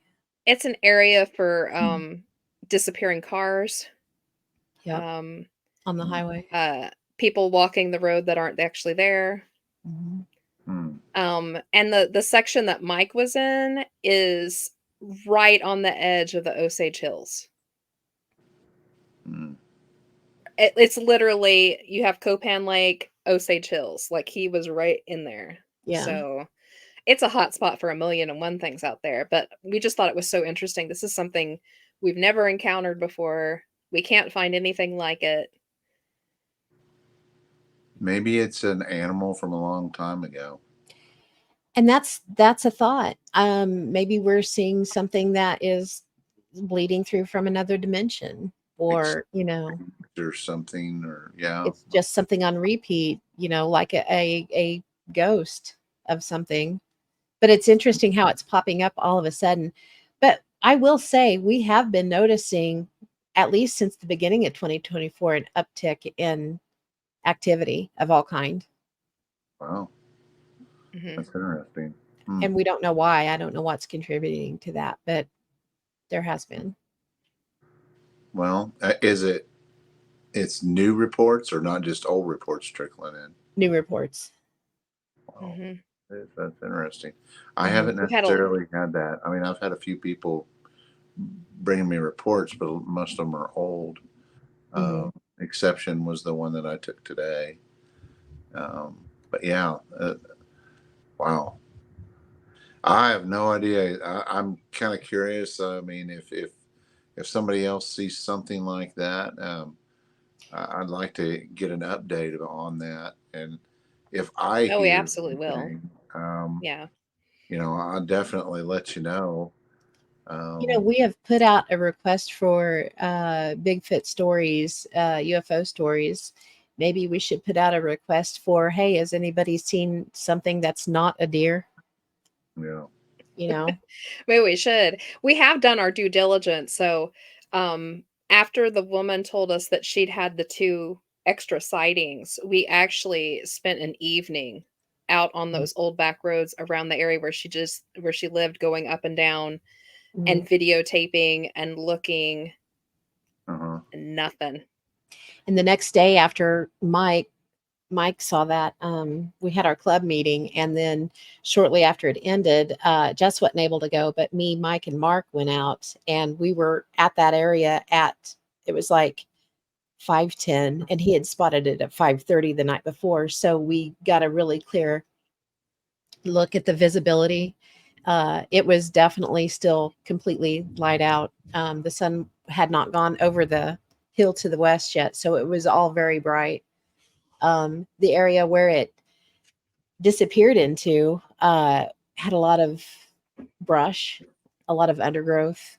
Mhm. Um, and it wasn't like here's the road and it's flat on each side. There was just a small normal ditch on the east side, but to the west it went down quite a ways down into some brush and underbrush and things. And Yeah. and Mark made a good point. If it's translucent, it could have been standing there looking at us, and we may not have seen it if it stood still. And he's right. uh, Maybe it was. maybe they seen it in the process of cloaking. Maybe So it could be. Yeah, Maybe. that's something interesting. we could do that could be interesting. You know, I we could take this and let me borrow your an image of your picture, Hmm. and maybe I could put it out on Red Dirt Cryptids Okay. and ask and kind of give like a brief synopsis of what happened, but Hmm. leave out the key details of the stiff legs and the translucent behavior, and ask if anybody has seen anything like this or has heard of anything like this, and then use the fact that because this part that we're talking now, it will not air for a Right. considerable amount of time, Yeah. and so we could probably maybe do some filtering there. And because if somebody comes to us and says, "Yeah, I saw the weirdest thing," and it had stiff legs and it did this, that would be like, whoa, you know, that would be crazy. And Yes. even if it's That would not be from your interesting. area, it would still be very interesting. Hmm. So we can definitely get that ball rolling, and maybe, Absolutely. and if we don't get any response, why, that tells us something, uh, Hmm. that you've got something truly unique there. But if Yeah. we get a bunch of responses, then maybe we could draw some conclusion from those stories. Mhm. And but yeah, that's you girls got a weird. Now what is it? What do you girls got down there? We don't know. We know for years, as you know, from me being a preteen, I've seen weird stuff out in this area. You girls Um, need to close the portal door, man. I'm telling you, no there's kidding. We wish we I knew don't how. think we can. One thing I will say, talking about that, he's talking about our portal door. Um, if you're new to our channel or to one of our shows, just outside of Caney here, we have a very liminal, very open area that has these bouts of just insanity. We get cryptids and Bigfoots, and we get missing time and added time. We get disappearing, reappearing houses. We have little people. We have strange lights in the sky. We get UFOs. I mean, just name it, and it happens out there. the word is And one of the Texas. yeah, um, and it also there is a very large ley line that runs straight through the area, and it crosses the Little Caney River.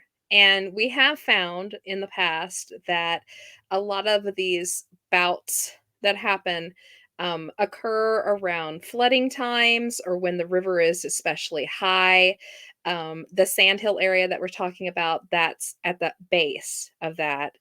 And the Sandhills area has one of the largest amounts of quartz involved in the sandhill rock. It That does. area sparkles when the sun hits it. There's so much quartz in it. It's like Mhm. a battery. And I think the river charges that ley line and it charges that quartz. And I think we just get these bouts of stuff. And I will say that we have been under a drought for about 2 years. Yeah. And here towards the very end of 2023, we finally started getting some rain, and we finally got enough to fill our dam and to refill the river, and now it is Wow. running again. And I'm wondering Mhm. if this has helped just a It was little so bad bit. at one point, there the headline in our local paper was 47 days of water left, and that was it. And we were gonna be Yeah. completely out. Yeah. Jeez. Yeah. It was And then bad. it finally started raining a little north of us, and now, you know, Mm. we're hitting Well, a I know tsunami tonight. I don't exactly remember when, but when I was down there last and I did that video on the Caney Dam, I Mhm. mean, you could tell that the water level had been down a long Mm, time, Yeah. yeah. and it just, I mean, like everything down below the dam was just, there's a spot of water there, there's a spot of water there, Yeah. there's a bone dry. Yeah. Yep. That's no So longer. All of our little creeks in there are full now. The Yeah. creek under Monster Bridge is now has water in it again. So there was Copan nothing. Lake was yeah, very, very dry. yeah, you And could walk across Copan yeah, Lake. and I drove around it yesterday on the way home, and it's only probably down maybe 7 to 10 feet below normal as opposed to completely dried out. So That's it's good. filling back up too. That's good. Oh, Yeah. yeah. Well, there, I mean, it kind of makes sense, moving water, Mhm. that's energy, I mean, Hmm. and everybody knows that we really don't know everything we should know about energy and how it Right. works. So that just makes Yeah. sense. But I don't know. I mean, that's really Well, weird. I mean, yeah. You guys are I'd like to weird. think that it like boosts the energy in the area. Plus, I believe anything that may not be like an interdimensional thing or a ghost thing, maybe a lot of things get rooted out when we get a lot of rain. You know, the spots they've been True. hiding in are suddenly flooded, or they Yep. come out because water is readily available, which means there's more animals in the area, which means there's more food for them to eat. All sorts of things happen when we get a lot of rain. So I just think Well, it droughts drags can be the everything same out. thing too. Yeah. Yeah. I mean, I know that back in like the late '90s, there was a big drought there in Oklahoma, and there was reports of Sasquatches coming into town and getting water out of faucets, like and leaving the faucets on. Yeah, it's crazy stuff. So both droughts and flood situations, I guess, can cause activity to change and everything. Hmm. Yeah. Even the Verdigris River, it was getting really low.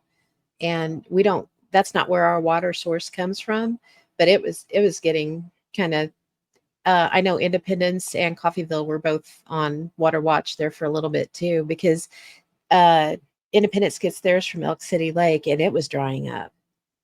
But as of now, everybody's out of the red zone anyway. Well, Not that's quite as good. dire. We still Yeah. need a lot of water, but it's getting better. You know, that area west of town that you guys have got there. There's a lot of marshes in there, and Mhm. in a way, that's kind of not good because um, and whenever all that stuff is down and it's dry, that's a really good place to look for footprints Yeah, for these things. But if water's flowing through there, maybe we'll get some fresh starts. maybe Yeah, so. it looks like from satellite views that it floods back in those areas. It does, yeah, Yeah. especially between the where the paved road is and that back road. Yeah, it Yeah, floods really Mhm. bad through there. like back towards from Monster Bridge back towards Caney, it looks like there's a Mhm. whole swath of Yeah. like. Yep. That's actually like the spillway for the river, so it won't flood out. Yeah, so the last time I was out there, it had a fair amount of water in it, so Yeah. because our river overflowed its banks because we got water so quickly, Yeah, back I've at the seen end them of levees. 2023. Yeah. You Yeah. know, you can always Yeah, tell that when. those levees saved our butts during the '86 flood, the one that took out Big time. Bartlesville. Yeah, Yeah. It saved us, so yeah, 86 Bartlesville got cut in half. mhm. really. Yeah, Yeah, sure did. Yeah. And you can tell yeah. Arc City had something similar happen to it too, because they've got the most impressive levee I've ever seen in my life Yeah, going down. It's they like do. 15 feet tall. Oh, that's crazy. Gotta, uh, but that's what happens when you live next to a big river. Yeah. Yeah. And So, then, just south of town, where Copan Lake is, it was built. I can't remember when they filled that up. I think it was in the 70s. So, like 70. 1970. Is that what it was? 73? Mhm. wow, I thought it was in the 70s. Yeah, so it's relatively new. And 51 years old. yeah, there was uh, a town, a settlement there before they realized that it was Indian territory called Enosville. And some of the buildings in Caney actually came from there because when they determined that it was a little too far south, they moved them, most of them, up to Caney and just started a settlement up here instead. But yeah, so there's at least one cemetery that was under there, and I'm sure there was a bunch more, but I know of one that they moved out of there. So that's kind of interesting too. But on top of all of that weirdness, Caney is smack dab on the 37th parallel. And if you've never heard of that, that's kind of what's considered the UFO highway, the cryptid highway. There's just a lot of really strange things that are noted throughout the world on the 37th parallel. Mhm. Stonehenge. Yeah. Really, Mhm. Yeah, Gobekli Tepe is on it. really. And oddly enough, the US military loves to put stuff on it. There's US military, posts and government buildings and stuff posted exactly on it. And our two of our major Air Force bases are literally right at the very end of it where it ends at the US on both coasts. Yeah. That doesn't sound random. No, No, right? it doesn't. Just figured that out when we were doing a Border Town Presents Presents. on the 37th Yeah. parallel, and she was writing them out to do a visual around the room. You know, it starts here and it runs through the US over here. That's how she realized, wait a minute, that's a little odd, you know. Mhm. Yeah.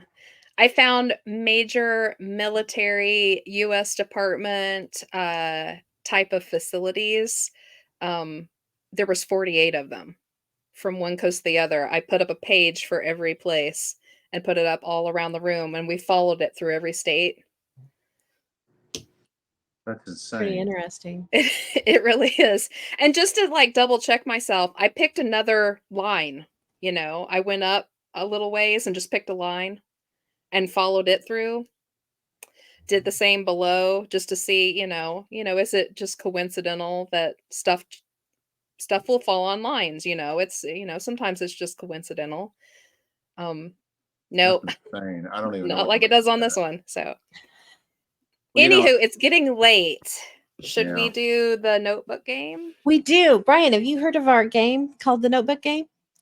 No, I don't think I've played Strange Games since college. Oh, you'll like this one. This is fun. Well, you'll notice Jess's nickname is Notebooks Oh, for good reason. Because I don't know if you've ever seen the piles of notebooks that she has all her information saved in, but she does, which is really cool. And it makes for a great game. Or lame. Or lame. Anywho, so we started playing this game. Another friend of ours, Enzo, came up with this game because each notebook has just a listing of just different stuff in it. I'll start a new section when I find something else that interests me, or I'm studying on it at that time, or I'll find at the bottom of the book, you find like a little mark, go see this book, and it's about a completely different topic, and I'll read that. And so that gets added. So every notebook has 1,001 different things in it. And what we do is, if this was live, we would have the audience, the chat rooms, pick a notebook 1 through 5, and then they pick a page number, anything below 65. And then I just go to that page and read whatever the heck is on it. And everybody else seems to think it's super fun. So it is. It's so exciting. You never know. It's the most random things sometimes. It's so interesting, that though. does sound interesting. Yeah, it's Yeah. fun. Do I get to pick? You do. You do. So since you're the guest, you get the first pick. Okay. So pick 1 through 5 and then a page number. 2. Okay. Notebook 2. And what's your page number? Anything below 65. 17. All right. You guys can chit chat while I'm digging it out. We're waiting, anticipating. What's it going to be? Okay, I've while you're almost looking that up, I want to make a point that the spring equinox is coming up soon. It is. Yeah, that's something to consider too. That's with true. an uptick. All right. So this page is about spook lights found in Kansas. Oh, nice. Right? This particular page is about ball lights found in Liberal, Galena, and Colby. All of these are found near cemeteries. All 3 have Bigfoot activity. And all 3 of them are associated with a supposed gentleman with the lantern. And that's what this one's about. It's very minimal information because they're very old stories, but it's just a part of the listing that I have of spook lights in Kansas.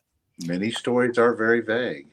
Yeah, they are, especially some of the older ones. All right, Pam, what do you want to do? Oh, let's see. Let's do notebook number 3, page the 26. 26. Ooh, that'll be easy because I can just skip the thing.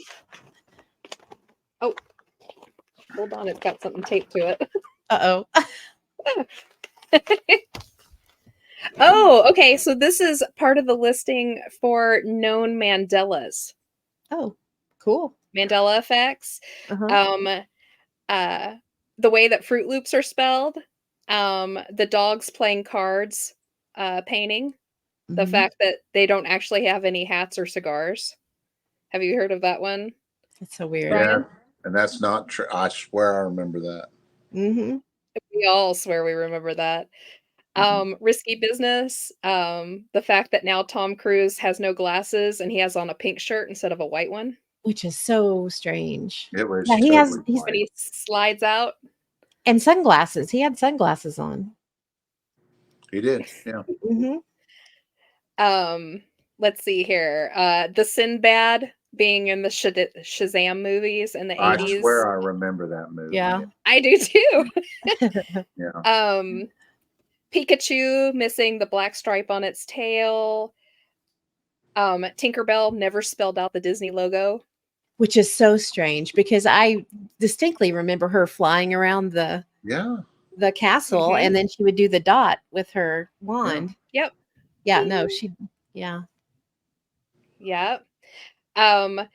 Elementary, My Dear Watson was never said in the Sherlock Holmes books. It's strange. Nah. Right? Play It Again, Sam was never said in Casablanca. Yeah, it was. Right. We're right there with Fl- you. Fly My Pretties, Fly, Fly, Fly was never said Yeah. by the witch in The Wizard of Oz. The flying monkeys. I don't buy that either. Yeah. I know. And the last one on this page is the Statue of Liberty is on Liberty Island and not Ellis Island. And also, you've never been able to go into the torch. That's crazy.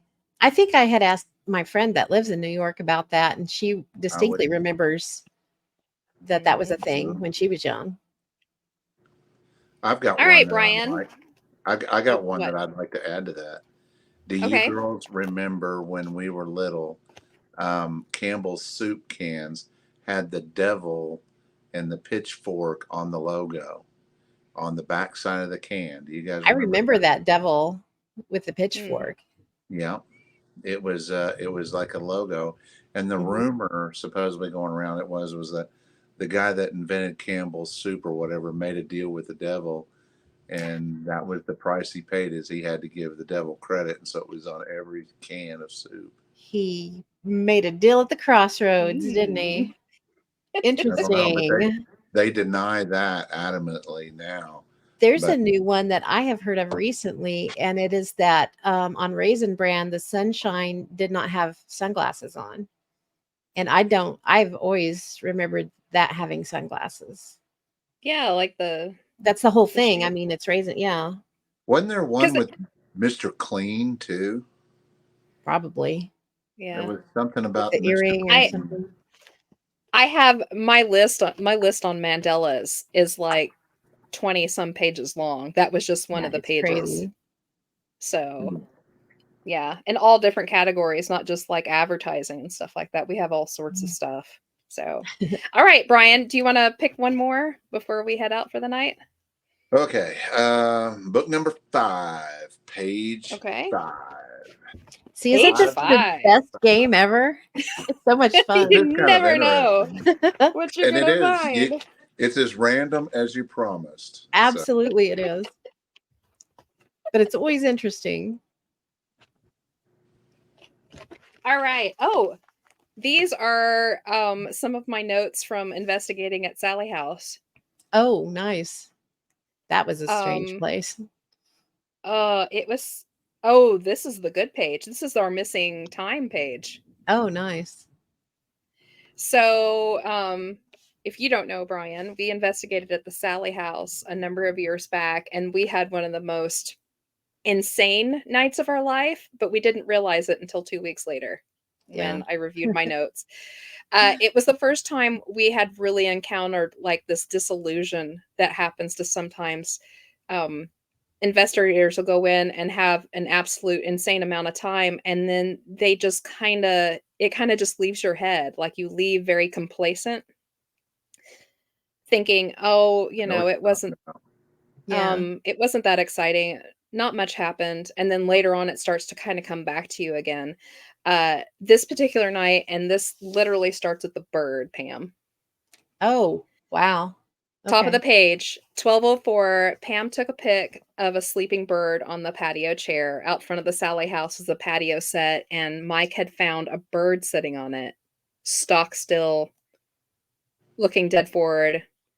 No matter how close we got our finger to it, it wouldn't fly away or move. Yeah. It just sat there. Noted it as weird, right? That is. Um 12:05, Mark and I went upstairs and put toys back into Sally's room. We had taken toys out of Sally's room so we could have a fresh palette to work from. I did our little rod session, nothing, and then my notes skipped from 12:05 to 12:55, where nothing is happening. And I write down everything. I'll write down Absolutely. If everything. someone walks in the We're room, if they leave the room, Yeah. But at everything. 12:55 is when the proverbial poo hit the fan. Okay. We were sitting in the living room and something hit the window behind Mark so hard that it shook the house.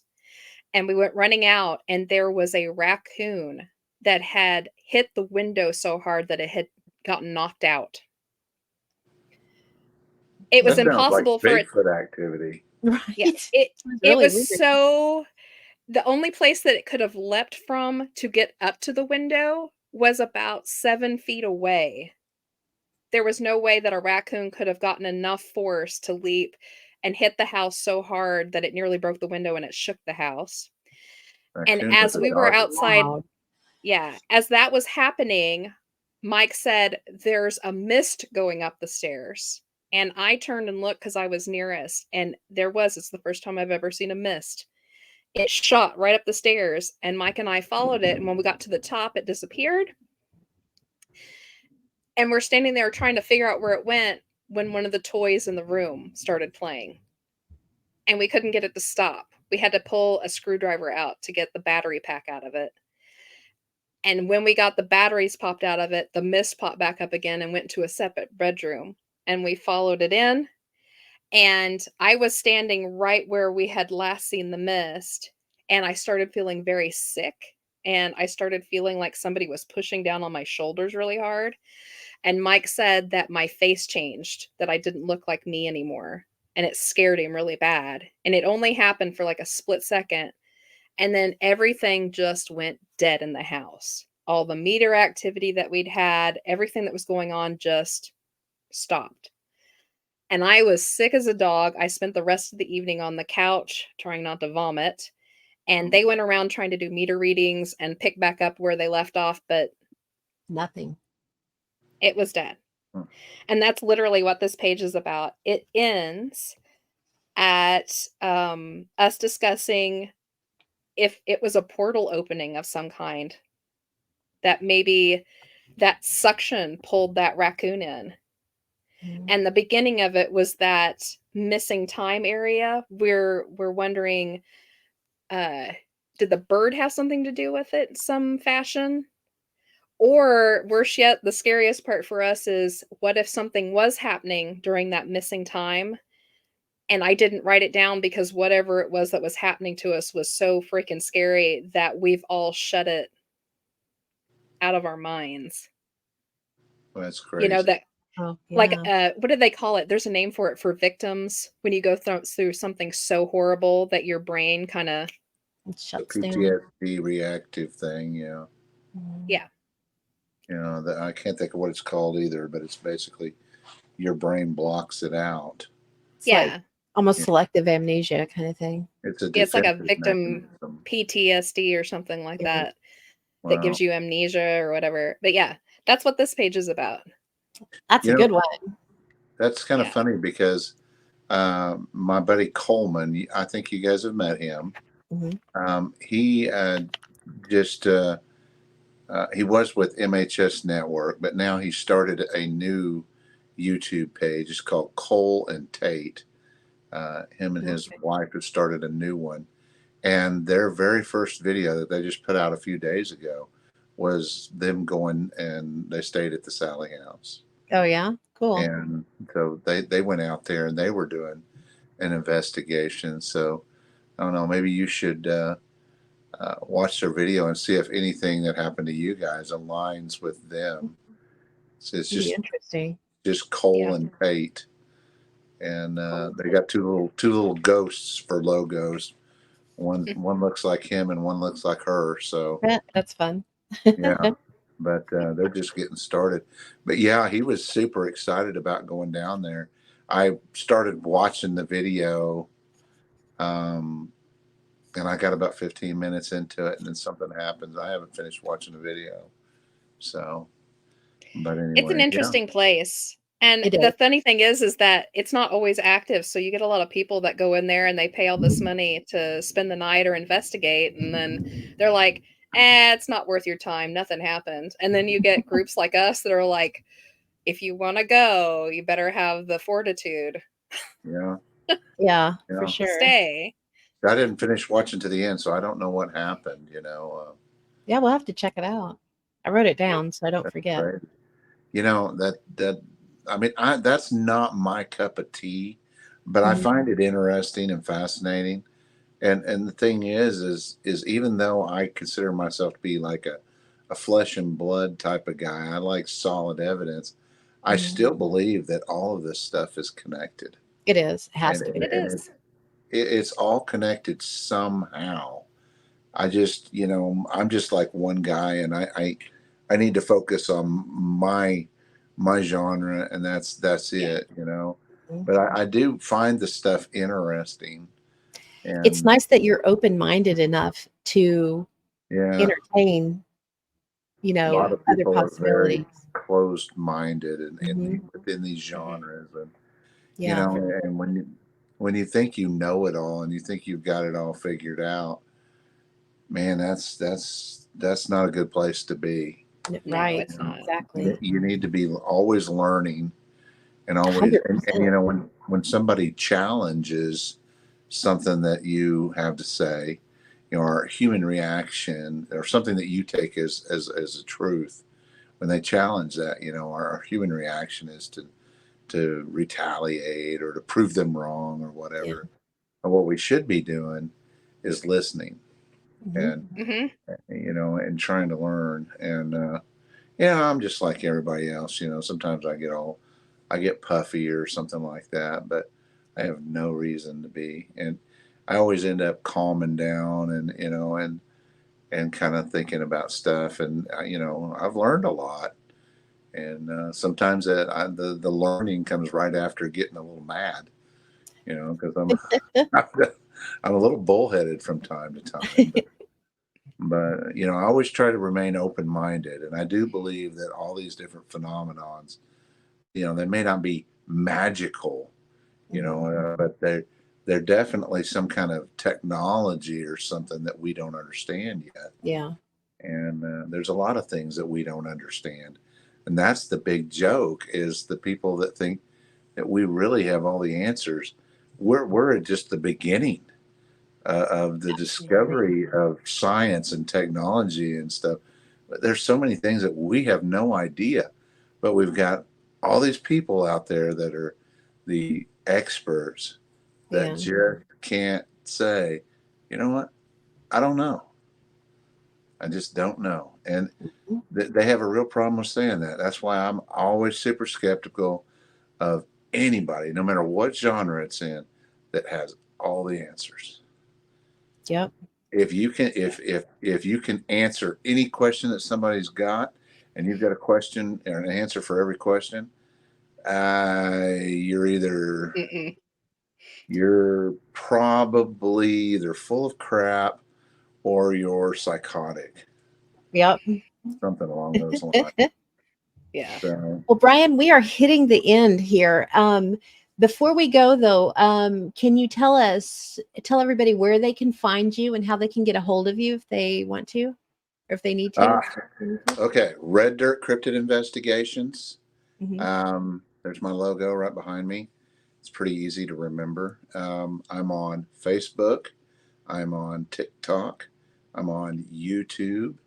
I think I've even got a LinkedIn page. Oh, I think nice. I may actually be the only cryptid investigator on LinkedIn. The rest of the people just have shows. So Cool. that's kind of interesting. But I think I'm on Reddit too, but I've decided Reddit's the devil. So I'm not going to do anything Reddit's related. a whole other animal on its own. It is. Yes, yes, it should be burned with fire. But anyway, that's me. That's where I'm at. I'm pretty easy to find. Just hit me up and join the Facebook page. That's where all the gossip is, and like and subscribe. Follow me on YouTube if you want to see what we're doing. So, Sounds great. Well, Awesome. be well, sure thanks to for come having me back. on, ladies. It was fun. Absolutely. It's Yeah. been great. It's always fun to hang out with you. Mhm. Um, Enjoy be it. sure to join in. Our next show will be Wednesday, May 8th at 7, and we'll be bringing you another fun-filled and informative evening. So, if Jess, you want to wrap it up for us? Absolutely. So, thanks to everybody for hanging out with us tonight. A big thank you to our guest, Brian Terrell. Make sure to hit him up if you've got a great story. He will certainly listen to it. And if you want to meet him in person, come to Bordertown Paracon September 28th. He likes to hang out with us, and he can take your story there too. Remember to like, subscribe, and hit that bell, and find us on social media. You can find a listing of our show notes, resources, and references on our website, www.bordertownparanormal.com, under the Bordertown Strange button at the top. Catch the show live every other Wednesday night at 7 p.m. Central. Join us on the Fringe every other Monday. That'll be not next Monday, but the Monday after, I believe, is Yep. how that's going to fall. Yes. Yeah. But join us in 2 weeks for an all new episode. And remember, keep it strange. And remember, it's all connected. And have a good night. Yeah. Good night, everybody.